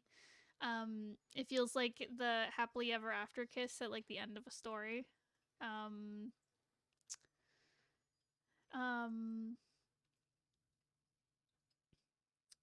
don't think I've sent any white hair versions before either. Oh, okay. Hum hum hum. Just thinking about my boy Eris and Truant.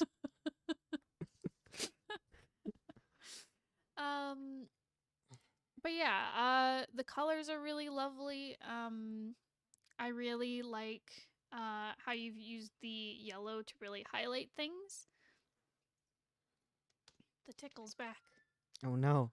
Tickle, tickle. Tickle, tickle. Yeah, I really like how you use the yellow and gold to kind of highlight things. Like within the halo and on the hair and like the glow on their skin and hair and stuff and like the edge of the wings. That's really nice. I think you've done a lot of cool stuff with like the shadows and the rendering. There's lots of cool texture going on like in the clouds and in the wings and in the hair. I think you've done a really good job with like modeling the forms, and I think you've done a really good job with contrast here. Because I know I've been hard on you about adding more contrast and stuff, but I think you've done a really good job here. I love the the dark shadows on the clouds in the background. Um, I really like the use of all the highlights. You've like rendered everything really well. I do love the little gold freckles. I think that's really cute. Um, um, are are we are we talking about timing out Kuro because they said they have like 5 million accounts? They'll just keep coming back. Okay. But yeah, really great work with the shadow and the highlights. It creates a lot of depth within this image. Um, I think I've told you this before, but I really like the way you draw characters interacting. Like, I love the little, just like details in the overlaps that you put in. Like, I like how the earring is like hanging over Silas's hand, and like the thumb goes behind the hair and stuff. And like little touches you can see like the hand at the back and stuff like that. Like, just really nice little touches that make it feel very real and very like in this picture in particular, it's very like sweet and like intimate. I tried hard to make the contrast big enough. You did a great job with this. Yeah, and I think you've done a really great job with using like really saturated colors for the shadows, and then really like using desaturated highlights, which is like really great contrast. Yeah, I really love it. I think you did a really good job with like the rendering and the colors and contrast.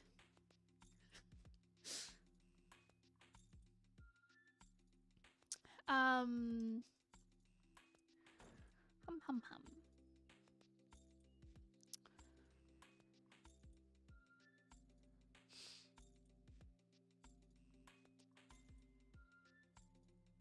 Gathering my thoughts.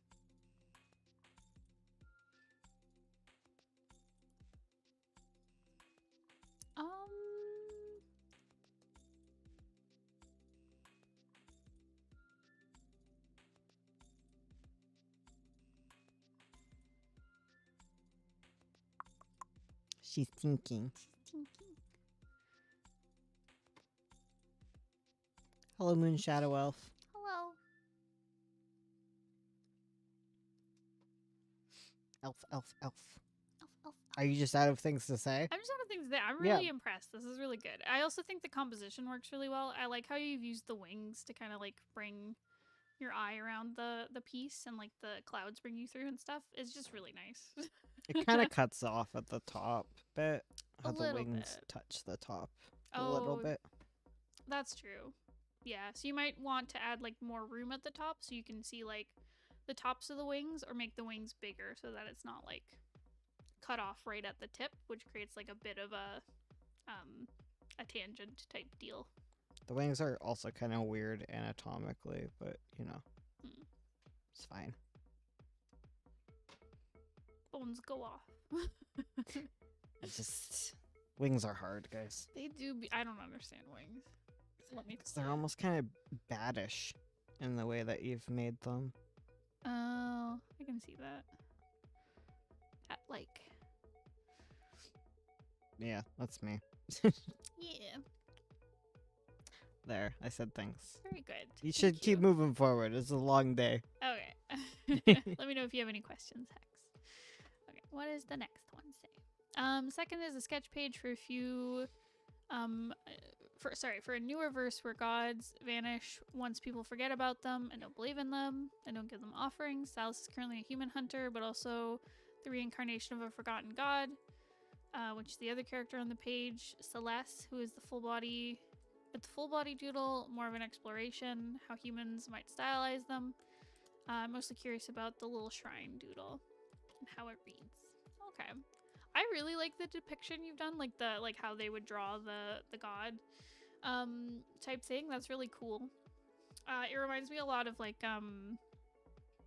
those Breath of the Wild drawings. Like they'll have like the on loading screens and stuff. You'll see like the characters go along, and they're in that very like flattened, stylized, like something you'd carve onto like a wall type thing. I think that's really cool.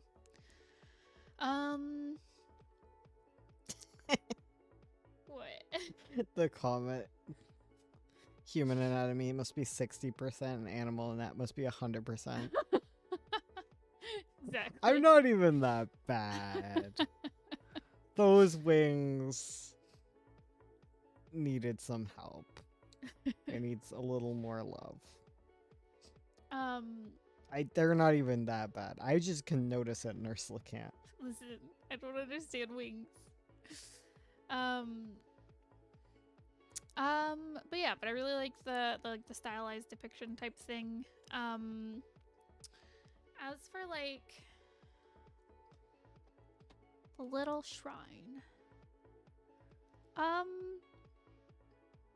I like all the little details that you've added. Like I like how there's like little plants and candles and stuff, as well as like the offerings. It's very. I like the shape of it too, because I know that the god Celeste, is that their name? Yeah, Celeste. They have this like diamond star shape going on through their design, so I like how the shrine is kind of like hinting at that like diamond shape with like the little curve at the back here. I think that's really nice.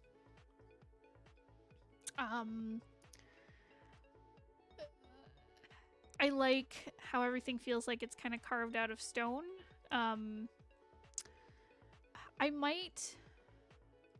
guess I'm not sure about the context of the shrine. Like, is this like a little, it feels to me like a little like kind of home shrine that someone like would build like in a little town. It doesn't feel like a big temple type thing. Or something like someone might put in like their garden or something as like a little shrine to a god. It doesn't feel as like big and elegant as like a temple or a church or something might have. It feels very like cozy and homey. To me. And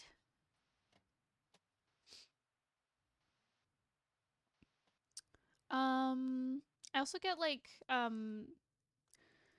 I do not know the names of these, but those like shrines you'll see in Japan, like that kind of vibe.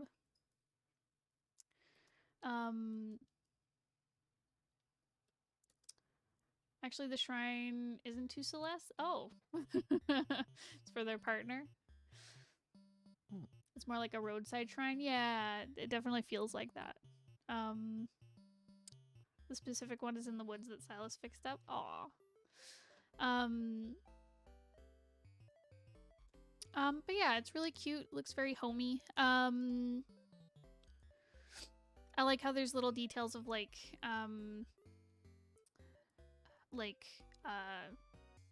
vegetation coming through. Like I like how there's like little cracks on the stone and stuff. Yeah, it's all very cute and nice. I know this is just a concept. I'd recommend adding more contrast to it, just because it kind of like blends together a little bit at the back, so it's kind of hard to tell like where everything sits like within the background of the shrine part. But this just feels like a concept, so I'm not gonna get too nitpicky about it. Japanese shrines were definite inspiration for this. Oh, okay. Yeah, I like it. It's very cute.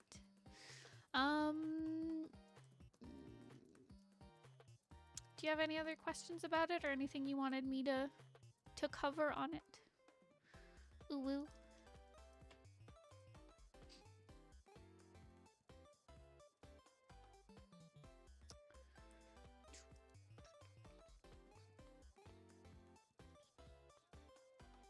I also like how the colors on Silas and the shrine kind of match. Like you've got the kind of teal and green, and then like the little red and gold cloth is nice. I didn't go deep into the contrast because it's a quick concept. That's what I figured. Yeah, because it's just to get the vibes. I feel ya. maybe the god colors. They aren't final. I'm not sure I'm happy with that. They definitely feel very like mythical with their colors, with the like the blue skin and the gold highlights.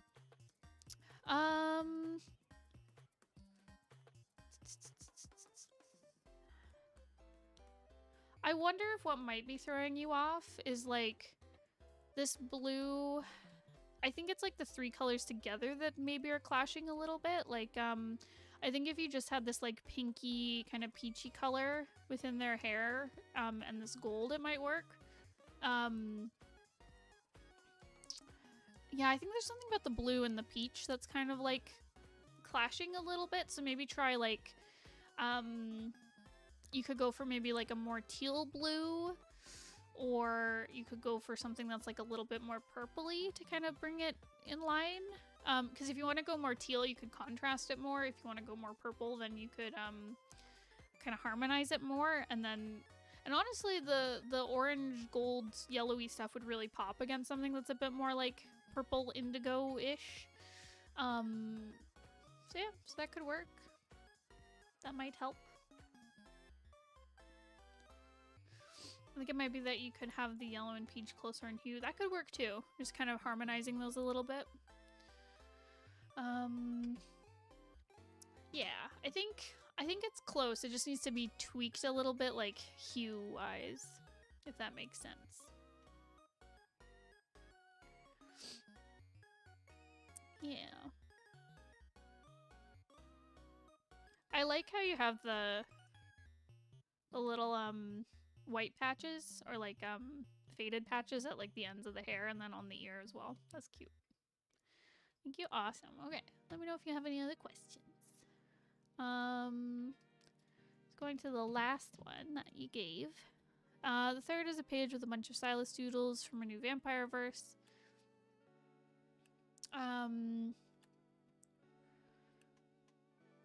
Wondering how much they fit together. Does it read like it's the same design for the same universe, despite different hairstyles and stuff? Yeah, definitely. It felt like the same character in the same like universe. Especially because you've got like the clothing is very like Victorian era ish.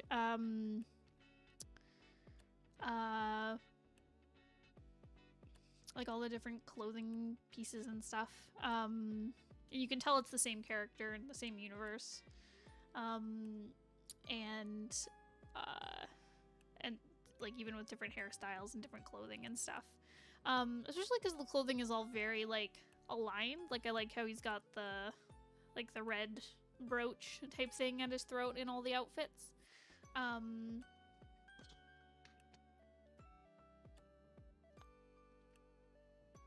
I especially like this outfit with the cravat, and the little earrings and stuff. I think that outfit. I especially like the black and the red hair. Like that's just some good contrast right there. Halloween. Also, vampires with pointy ears. Hello. Yes. Thank you. That is the only kind of vampire who should exist. Send tweet. It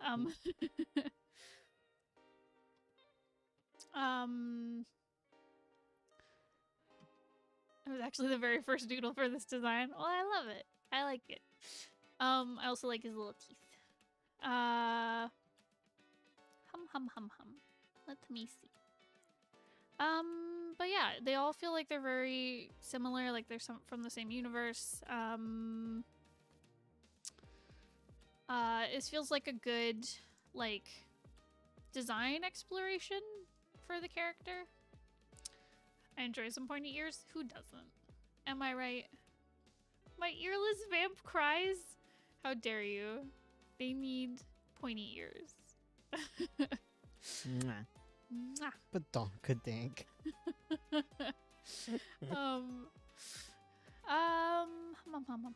Thanks for stopping by, Skittle. Yeah, thanks for coming. Yeah, I love the flowiness of his hair. That's the good kush.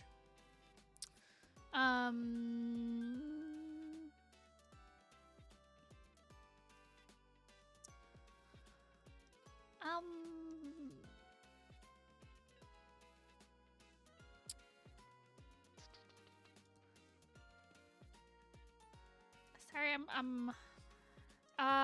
was there any other, like, kind of critique you were looking for these? Other than, like, consistency stuff? Because it all feels very consistent.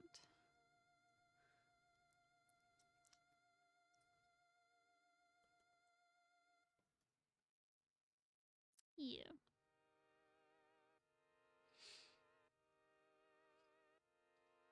I think my only thing would be, like, some contrast stuff, if anything. I'm mostly seeing it here in this one with the character in the, like, the purpley coat. Like, this purple and this brown are just, like, slightly too close in value, and just one of them needs to be shifted darker or lighter. But it's mostly just, especially since so many different doodles. But yeah, it all looks consistent. It looks fun. So yeah, let me know if you have any other questions. Okay. So, Kuro, you're in the hot seat. You're in the hot seat. Get ready.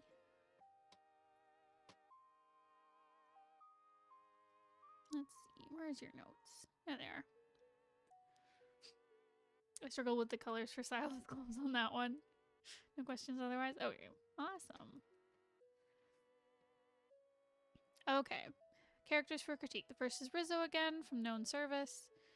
Could you critique his outfit if it suits him? All parts match. Maybe how I could improve it. Also added in the turnaround. I'm not sure if his body hair tattoo is too bright. Okay.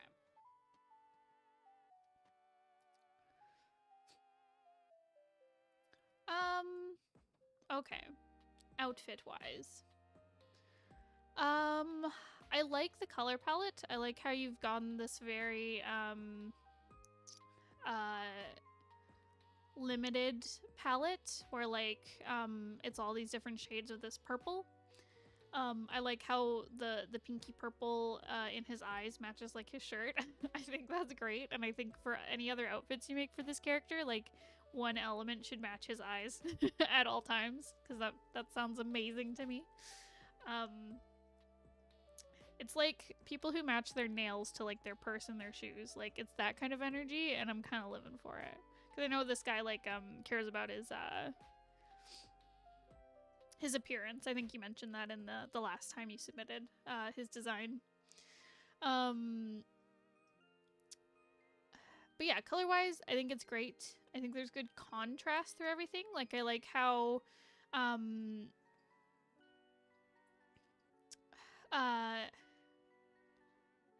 he has a purple dress and all. Hell yes.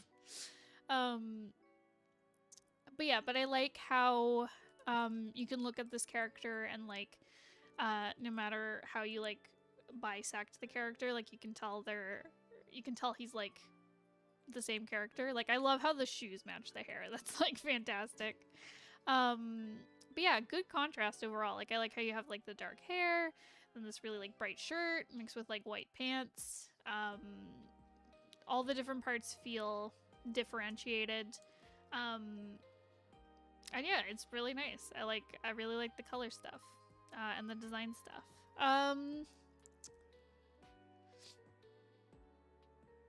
For improving things outfit wise,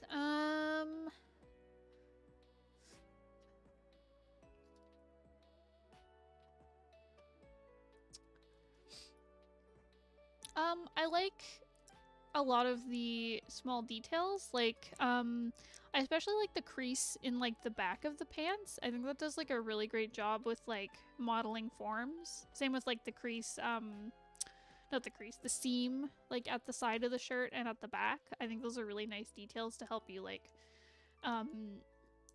differentiate that stuff. Not differentiate, like, model that stuff. And show the different shapes off properly. It also, like, adds to the fact that, like, it's very, like, pressed and manicured and like, dressy, if that makes sense, which is great. I love the little detail of, like, the little heart belt ring. I'm wondering if you could bring the heart in elsewhere, somewhere. Like I don't know if it's like a button or a cufflink or something, um or maybe like a little like gold chain.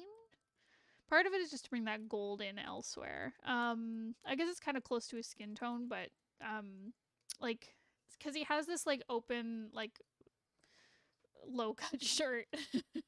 um Maybe like a little short gold chain with like a heart or something like that. Could help kind of bring that kind of heart gold through line through things a little bit. Um, um, you could also do something like adding rings to his fingers or like an earring or something. Um, Something like that. Yeah. Because I think it's just like small little details you could add. Because overall, I think the outfit really works. Like shape wise, color wise, character, story wise, personality wise. That's it. Um, but yeah, but I think it's just like little tiny details you could add in that would like really make things pop. Like adding a little bit more of that golden heart through line. But yeah, overall looking good. As for like the tattoo and the body hair, um,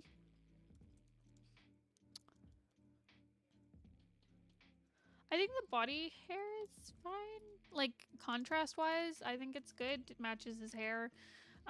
It works especially like with his like clothing and stuff. Like I like how you can see like a little bit of body hair on his front. Um um as for the tattoo, it might be a little bright. I'm just trying to think. I don't know too much about tattoo inks and stuff. Like I don't know how bright you can get it on top of like how bright you can get them. I know they fade over time, so I guess it depends on like how recent he got the tattoo. Um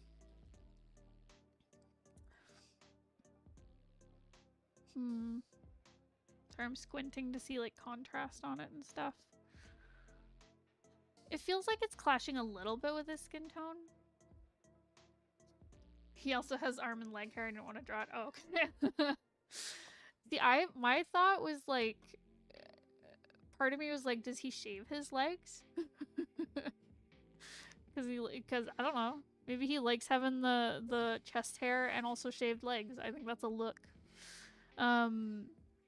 Hashtag give more love to back hair 2021. Bones demands some back hair. It's just a thing. People like they'll draw a hairy person and then no back hair. I'm not even talking about the specific art. No, just in general. You're starting a movement. I'm like, if you're a hairy boy, you got back hair. He does for his dress. Okay. See, that's what I thought. I was like, if he has a dress, maybe he shaves his legs. Yeah.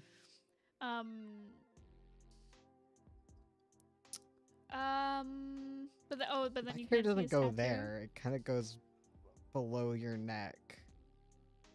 Because it's usually like across the shoulders and then maybe like down. It's like a triangle. Butt. Yeah, you get like a little triangle. A little hourglass. It's like similar to how on the front, it's like you get it around the chest and then like, you know, get some more around the lower stomach range. Nah, it's all hair. The front is 100% hair all the way down.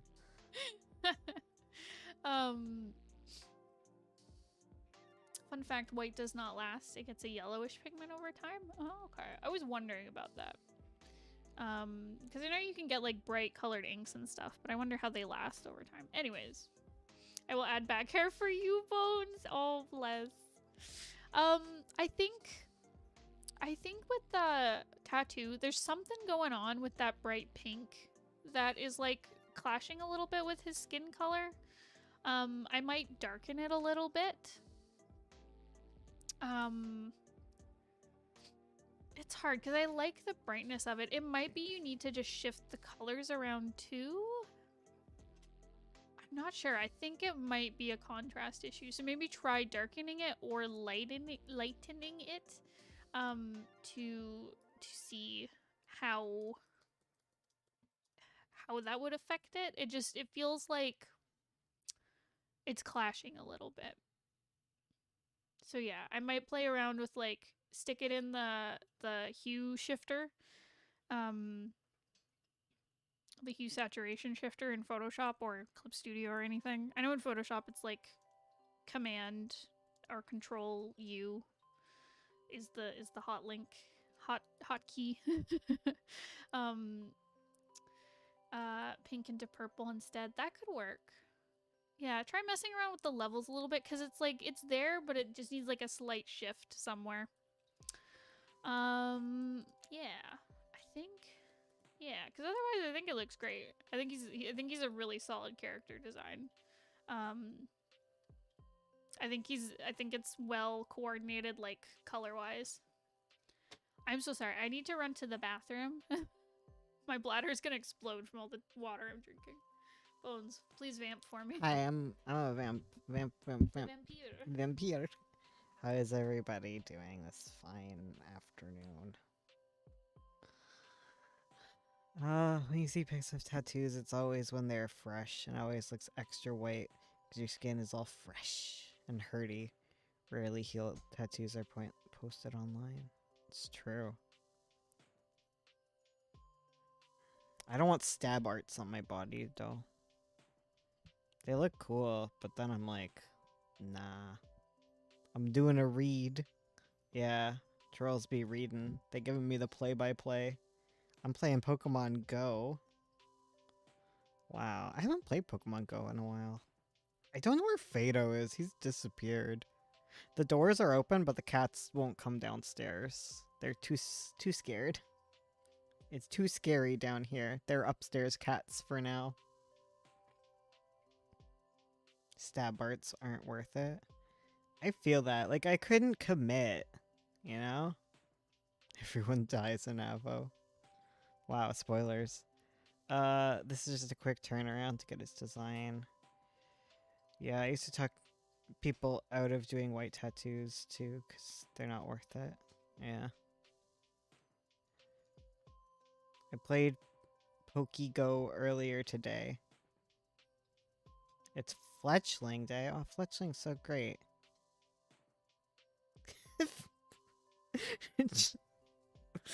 Chorley. Oh, Junebot is up. June has your answer, Badonkadank. Beep boop. What cat? I should put a marble in the chair.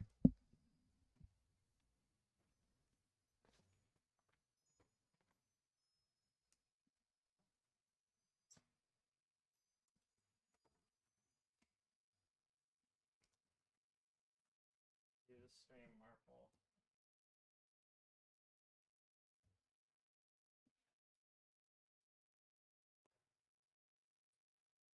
He needs to be more upwards. There. I've been replaced. That's the superior version. McKay and Gray's superior. Marvin? Marble. His name is Marble. Marvin?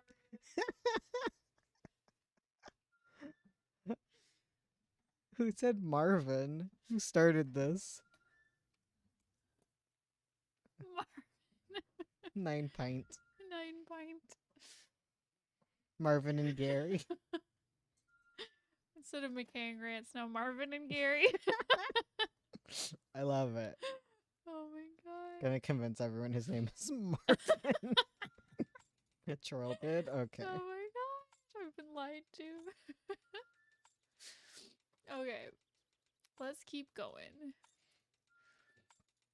No, Fado came back. Hey, Pleebop. Pleebop. Pleebop. Potato. Oh, he's coming over. He wants you to pick him up. Oh, come here, bud. He's like, I want to be on the stream. Matt could go be on stream. I want to be on stream again. That's fair. I mean, See, he was on stream too. you stole the show last time when you threw yourself down the stairs. Pay attention to me or I'll kill myself. They say that no one do it just for attention, but I do. Fado would. Oh. Can I critique Fado on a personal level? You're stinky. That's what. Okay. Stop eating the cat's food, Fado. Yeah, Fado. Stop barking at our guests when they come in the door. Alright. Okay. The second character is Japana Kato. They're from Macurol. They're 11 to 12 years old and 3'11". They're Japanese. Can you critique their overall design and perceived personality? They're cute. Yeah. Okay. They are Fado is cute a as nice heck. cat. He's a good cat. They're very cute. They seem okay. Personality. They seem very like cheerful and energetic. They seem very like they strike me as like the protagonist of like an anime, like that type, like like the really energetic kind of a ditz Naruto. Naruto type, yes.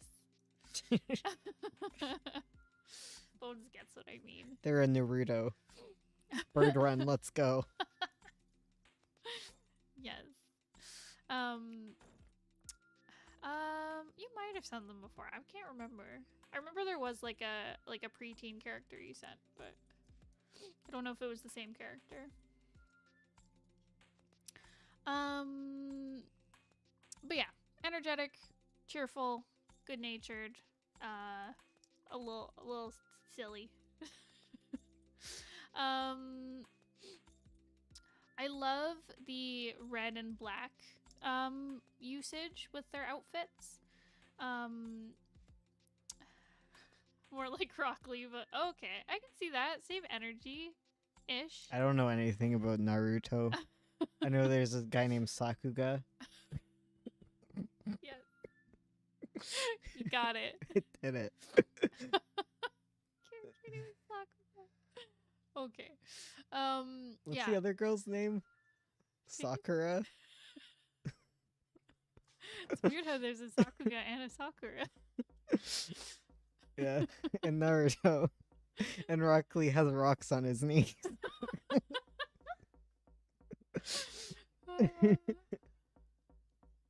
Okay, that's it. Okay.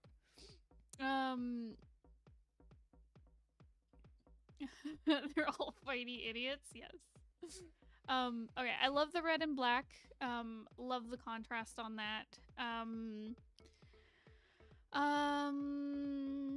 Sasuke, that's his name. Yes. I knew that Sakuga is like the animation term. I was hoping you'd just leave it at that. Yeah. I just actually didn't remember what his name was. Okay. Colors, loving it, living for it. Yeah, I really love the brightness of the red too. Like it's so striking. Yeah, they seem very like punk rock at heart. Not like super punk, like but like a little bit alternative, you know, in their style. The other thing I'm feeling from them is that they're like a rising star in like their sport. I think it's like gymnastics, right? Is like the team in Macurol. But yeah, but they feel like they're like a rising star, like a prodigy who's like doing really well even though they're like super young. I was also wondering with the clothing, I was like, does that seem like something like an 11 or 12-year-old would wear? And then I'm like, yeah, they would. Because when you're 11 or 12, you're trying to dress like all the teenagers. So, because you're always trying to look like the next stage in life, right?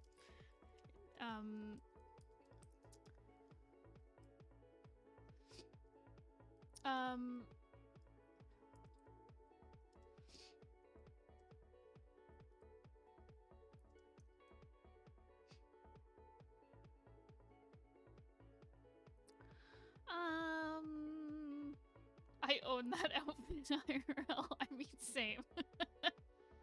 I also have that outfit. Okay, so Sparkle Borbs. Sparkle Borbs.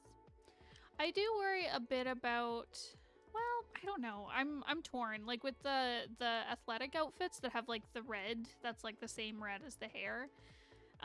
It might be like a little bit too much. You maybe want to try like a darker red possibly for the outfit just to get like a little bit of contrast. I like how you're using the white and the red. But yeah, but I'd worry about it being like too much red and a little too monochromatic with the sporting outfits, because like you have like a darker red for the pants in this outfit. Maybe using that on the shirts would help.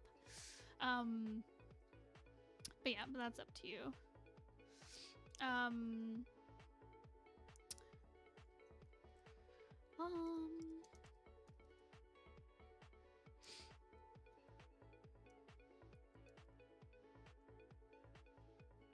hum hum.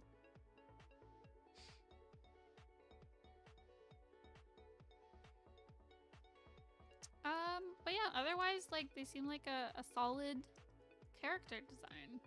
Red is their family color. It's the family gem. Oh, okay. I can darken it. Yeah, that's, I think, like, the only thing I'd say. Because, like, you've got such great contrast with, like, the red and the black. Just, like, keeping that up with the other outfits would also help. But yeah, I love the long hair. Especially with, like, the older version you drew. Like, that's so cool.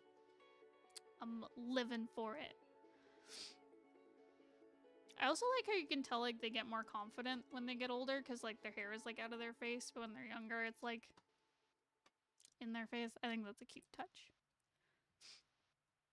But yeah, do you have any other questions, Coral, that I could answer? Before we move on to the next character.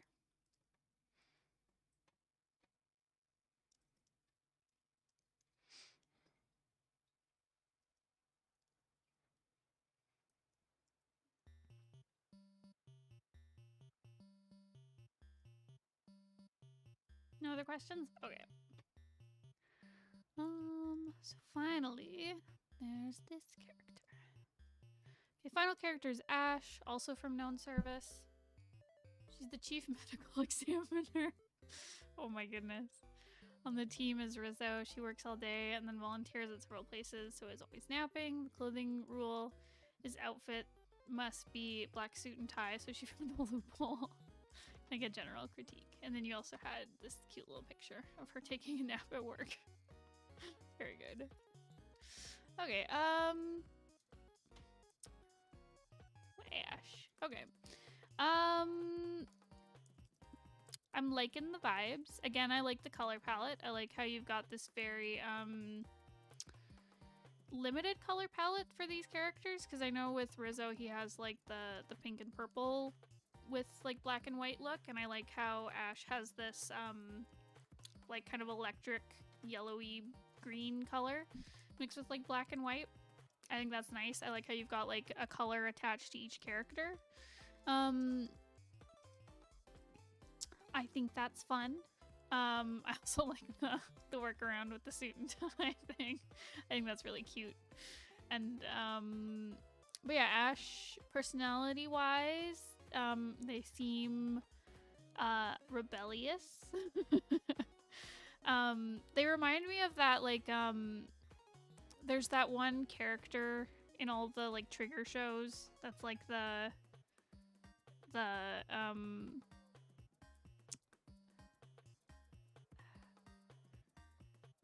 trying to think of the word, like the expert. There's always like that like hacker expert character. Oh yeah. He's kind of, I'm thinking of the one girl from Promare who designs all the tech. Oh yeah. I don't know her name. But yeah, but that kind of character where they're like quirky and cutesy and kind of silly, but they're like a genius. They all are gonna have their own color. I like that. I think that's a really good way to like differentiate the characters. But yeah, but that kind of quirky genius type is what they strike me as. Or sorry, she strikes me as. Her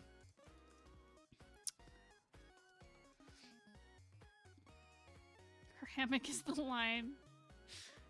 She's not good at loopholes. Very good.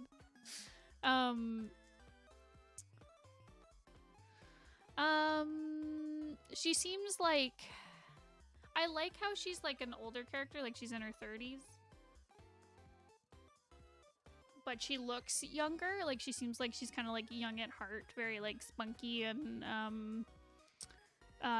chill and stuff. Like I like how she's got like piercings and like short cropped hair and like wears a beanie. I think that's cute. I really like the pants tucked into the boots. It reminds me of like how you'll like at a crime scene or something, they'll like gear up in like not hazmat suits, but like little like coveralls to not contaminate the scene. It reminds me of that kind of look, which I think is like a nice touch. Yeah, I like the balance of the colors.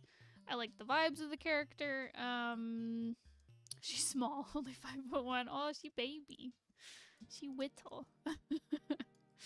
But yeah, I think it's really great. One thing, I don't know how intentional this was. The outfit reminds me a lot of like a penguin. I was thinking for a bit she was wearing like a penguin onesie. Cause like it reminds me of the penguin, like the white stomach and then the black like wings, and then it looks like there's like a little eye here. So if she is wearing one, then you got it. But if she's not wearing one, then like maybe you need to just do something. I think it's mostly like the white stomach part that makes it feel like a penguin. If And you the yellow bit, yeah. Yeah, It is? It Okay, is? yeah. Oh, dang it. Well, you did good then. JK. Okay, so disregard what I was just saying. Because that definitely looks like a penguin onesie. I love this character. But yeah, I think she's got like a really distinct personality. Hum hum hum. And yeah, contrast-wise, really great. Trying to think of other things to say. But I think you're just doing like a really good job with these character designs, especially with Rizzo and Ash here. Like they feel very distinct and very well thought out, like design wise. It's a penguin with a tie, like happy. Oh my god. So yeah, do you have any other questions or anything you wanted me to cover with her? We love her, but her boss hates her. She's the person we all strive to be. But yeah, is there anything else you'd like me to talk about with her? Like anything you're struggling with that you want like critique on?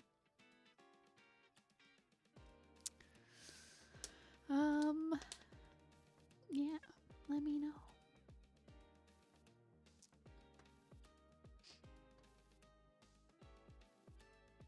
Does she look like she'd get along with Gibbs? Was Gibbs the more serious, like the blue-haired girl? Was that Gibbs?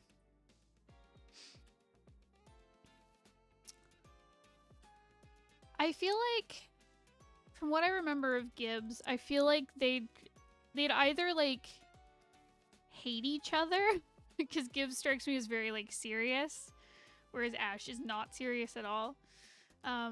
Blue hair and tats. Okay, yeah. So I think I'm thinking of the right character. I feel like they wouldn't get along at all. Like they'd constantly be butting heads, and Gibbs is like, "You need to be more serious," and Ash is like, "You need to let loose." Or they'd be like best gal pals. It's one or the other. Where I feel like they'd be sassy and mean to everyone else together, and like high five after delivering a sick burn. Nice fart, Madoka. Thanks, Madoka. She looks at you like, what? Okay.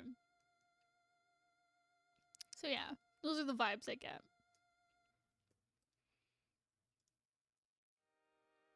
You feel me? They're best kettlebells. Very good. I hope they deliver sick burns.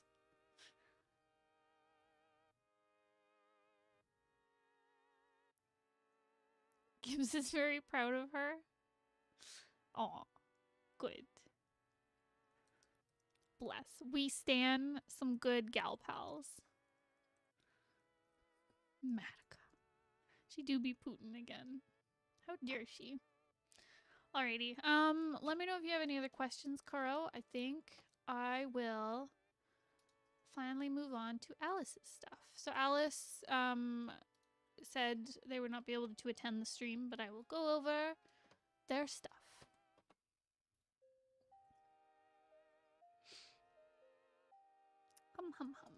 Sorry, I'm trying to find the descriptions.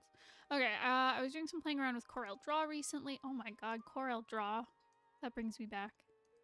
I played around with that in high school. This is one of my practice pieces. Sushi all day, every day. I really like the work on the sushi. Like, it's very, like, I like how it's got this kind of, not low poly, but like, you know, like I like how it's got this kind of like pixelated look to it. Like I like how all the shapes have like hard edges to make everything up. I love all the little details of like where like up close it doesn't really look like anything, but you pull back and you can tell that it's like a little sushi roll. I think that's really great. I really like the colors on the sushi roll as well. Great, now I want sushi. Yeah, exactly. It looks really tasty. But yeah, but I like how stylized it is. I really like the colors. I really like how you can tell what it is, even though it is very stylized and pared down. I find the colors around it to be very distracting and clashing a little bit.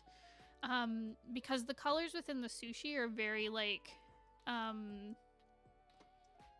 earthy, very like toned down quite a bit. Whereas these are like super saturated like all the way. And like I like the vibe it gives off because it has this like the colors and the composition and stuff has this very like energetic feel to it. But I think the colors need to be like brought back a little bit. Oh, goodbye Hex, thanks for coming.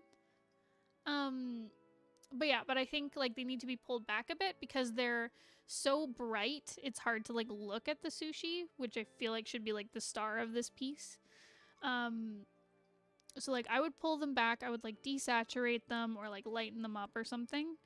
I think you can, I would honestly take some of the colors within the sushi because you have like greens, you have pinks and stuff and reds and match them as close as you can. So like turn some of these background greens like to some of these more like kind of toned down earthy tones that you have with like the cucumber and stuff in here or whatever that is. Oh, goodbye Ace, thanks for coming. But yeah, so kind of match these greens, tone them down a bit.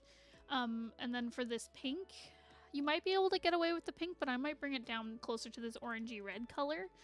You can still have it bright and still read as pink, but just bringing it a little closer I think will really like get things to match up quite a bit. And feel more cohesive, and a little less attacks on my eyes. It's just very bright. It's like neon bright. But yeah, I like the composition. It feels like an advertisement, or like something you could get on like a button or a t-shirt that would be really cute. Or like a sign for a restaurant. Yeah. There is also something weird happening with the text.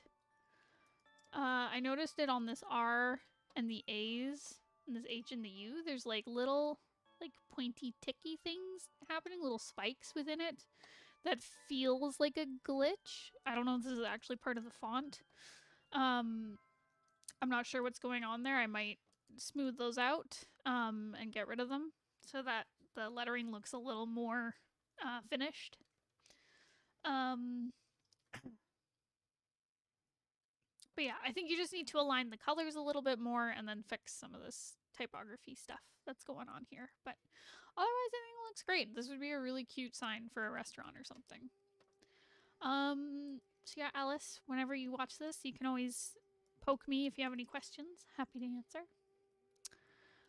So the next thing was another practice piece for Corel Draw. Looking for general critiques. It was my first time using the software, so there's some things I couldn't figure out. Totally fair. This I think is really cool. I would love this to be like, this feels like a poster you'd have like, it would just be make like a really cool poster or a print or something that you could like frame or like put on your wall, something like that. It's very cool. I love the stark contrast of just white and black. Like it's always like a classic. I like the concept. It's very like minimalist, very cool. I like some of these like little loop-de-loops and like I don't even know what to call them. Like you just got some really cool textures like going on in here. That create like a lot of visual interest to this like light bulb shape. It looks kind of like, it reminds me kind of like a neon sign, like you know the piping that glows within a neon sign. It's very reminiscent of that. But I also like how it's not all heavy on one side. Like you have this where it's like thicker lines, you have this side where it kind of tapers out. Like I really like that. It adds like more depth and visual interest to it. It also makes it feel like it's glowing. So like when you get real close, you can see there's like textures and loops and stuff within here, but like from a distance, it looks like a glow is happening on it. Like it makes it look like there's a shine here.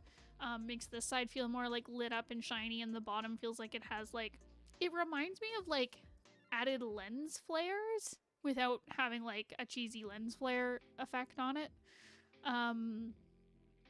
Which is really cool. I really like what you did here. I like this very like trimmed down kind of concept thing you got going on here. And it honestly just looks really, really cool. I like how you've got lots of like negative space around it, so it's not all like closed in. You're giving it room to breathe. 10 out of 10. I think this is just really cool. And I'd love to see you do more kind of cool effect type concept things like this. Yeah. So yeah, let me know if you have any questions on that as well. And then finally, the last one is the final concept piece I did for the Goblin story I'm working on. I was playing with how the themes of the story, revenge, hatred, justice, inequality, womanhood, etc. might be reflected in the style, especially in the color palette. I'd like your feedback on that. I think I want the style to be influenced by the tone. So for example, times of crisis will be black and white, with some splashes of color and harsh lines to bring emphasis, while calmer times will have softer lines and full coloring. That is very cool. I really like that as a concept, like doing super stylistic stuff to show like tone and mood. I definitely, and I like how you've got an idea where you're gonna have like limitations on it, because I think when you're gonna do something like that, more experimental, it's really important to set kind of like a style guide for yourself so that it's not all over the place with everything. So like I'll tend to do this with like flashbacks and like explainer scenes. Like in 9 Point, for example, like we have a lot of scenes where characters are like describing concepts, like either history or I don't know, explaining how the magic works or something like that. And I'll have a distinct style for how I want it to look. Versus like a flashback will have a different look than like what's happening presently in the story. And yeah, it's just really important to have rules like that. So I like how you've written out like black and white with like maybe a color pop versus like softer and more fully colored. Like I think that's a really great idea to have. So kudos to you for doing that. I really like the energy of the lines here. I think it's like the strongest is down here at the bottom. I find at the top around the edges it feels like a little bit too messy. It needs to be like refined a little bit more.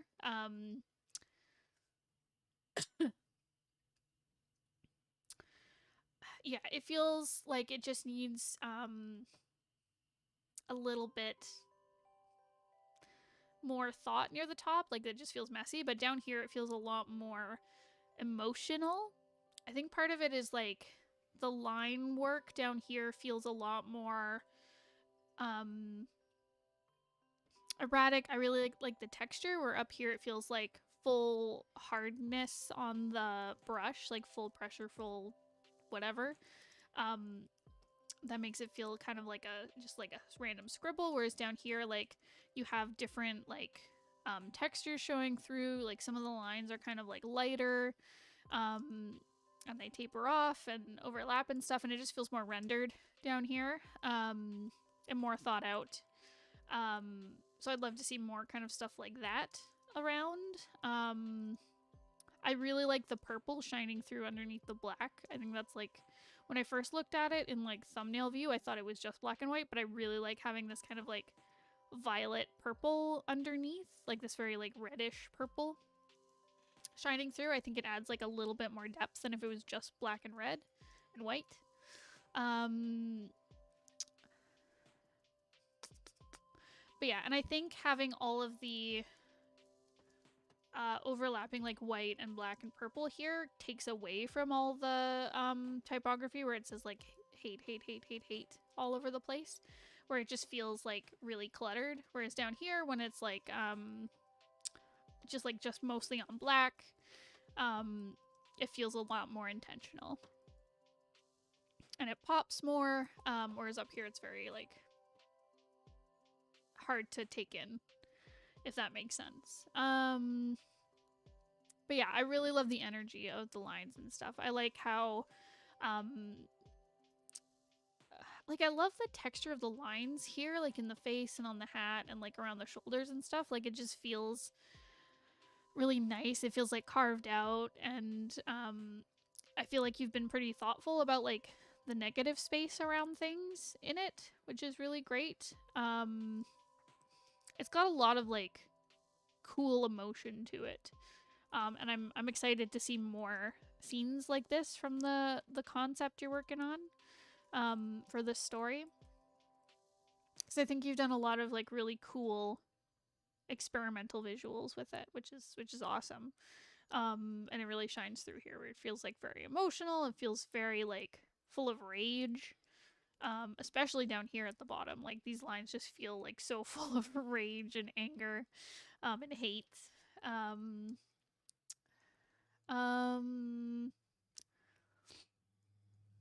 yeah, I love how like the face is kind of obscured. I really love these hands. They just feel so like claw-like and angry, and it's just really nice.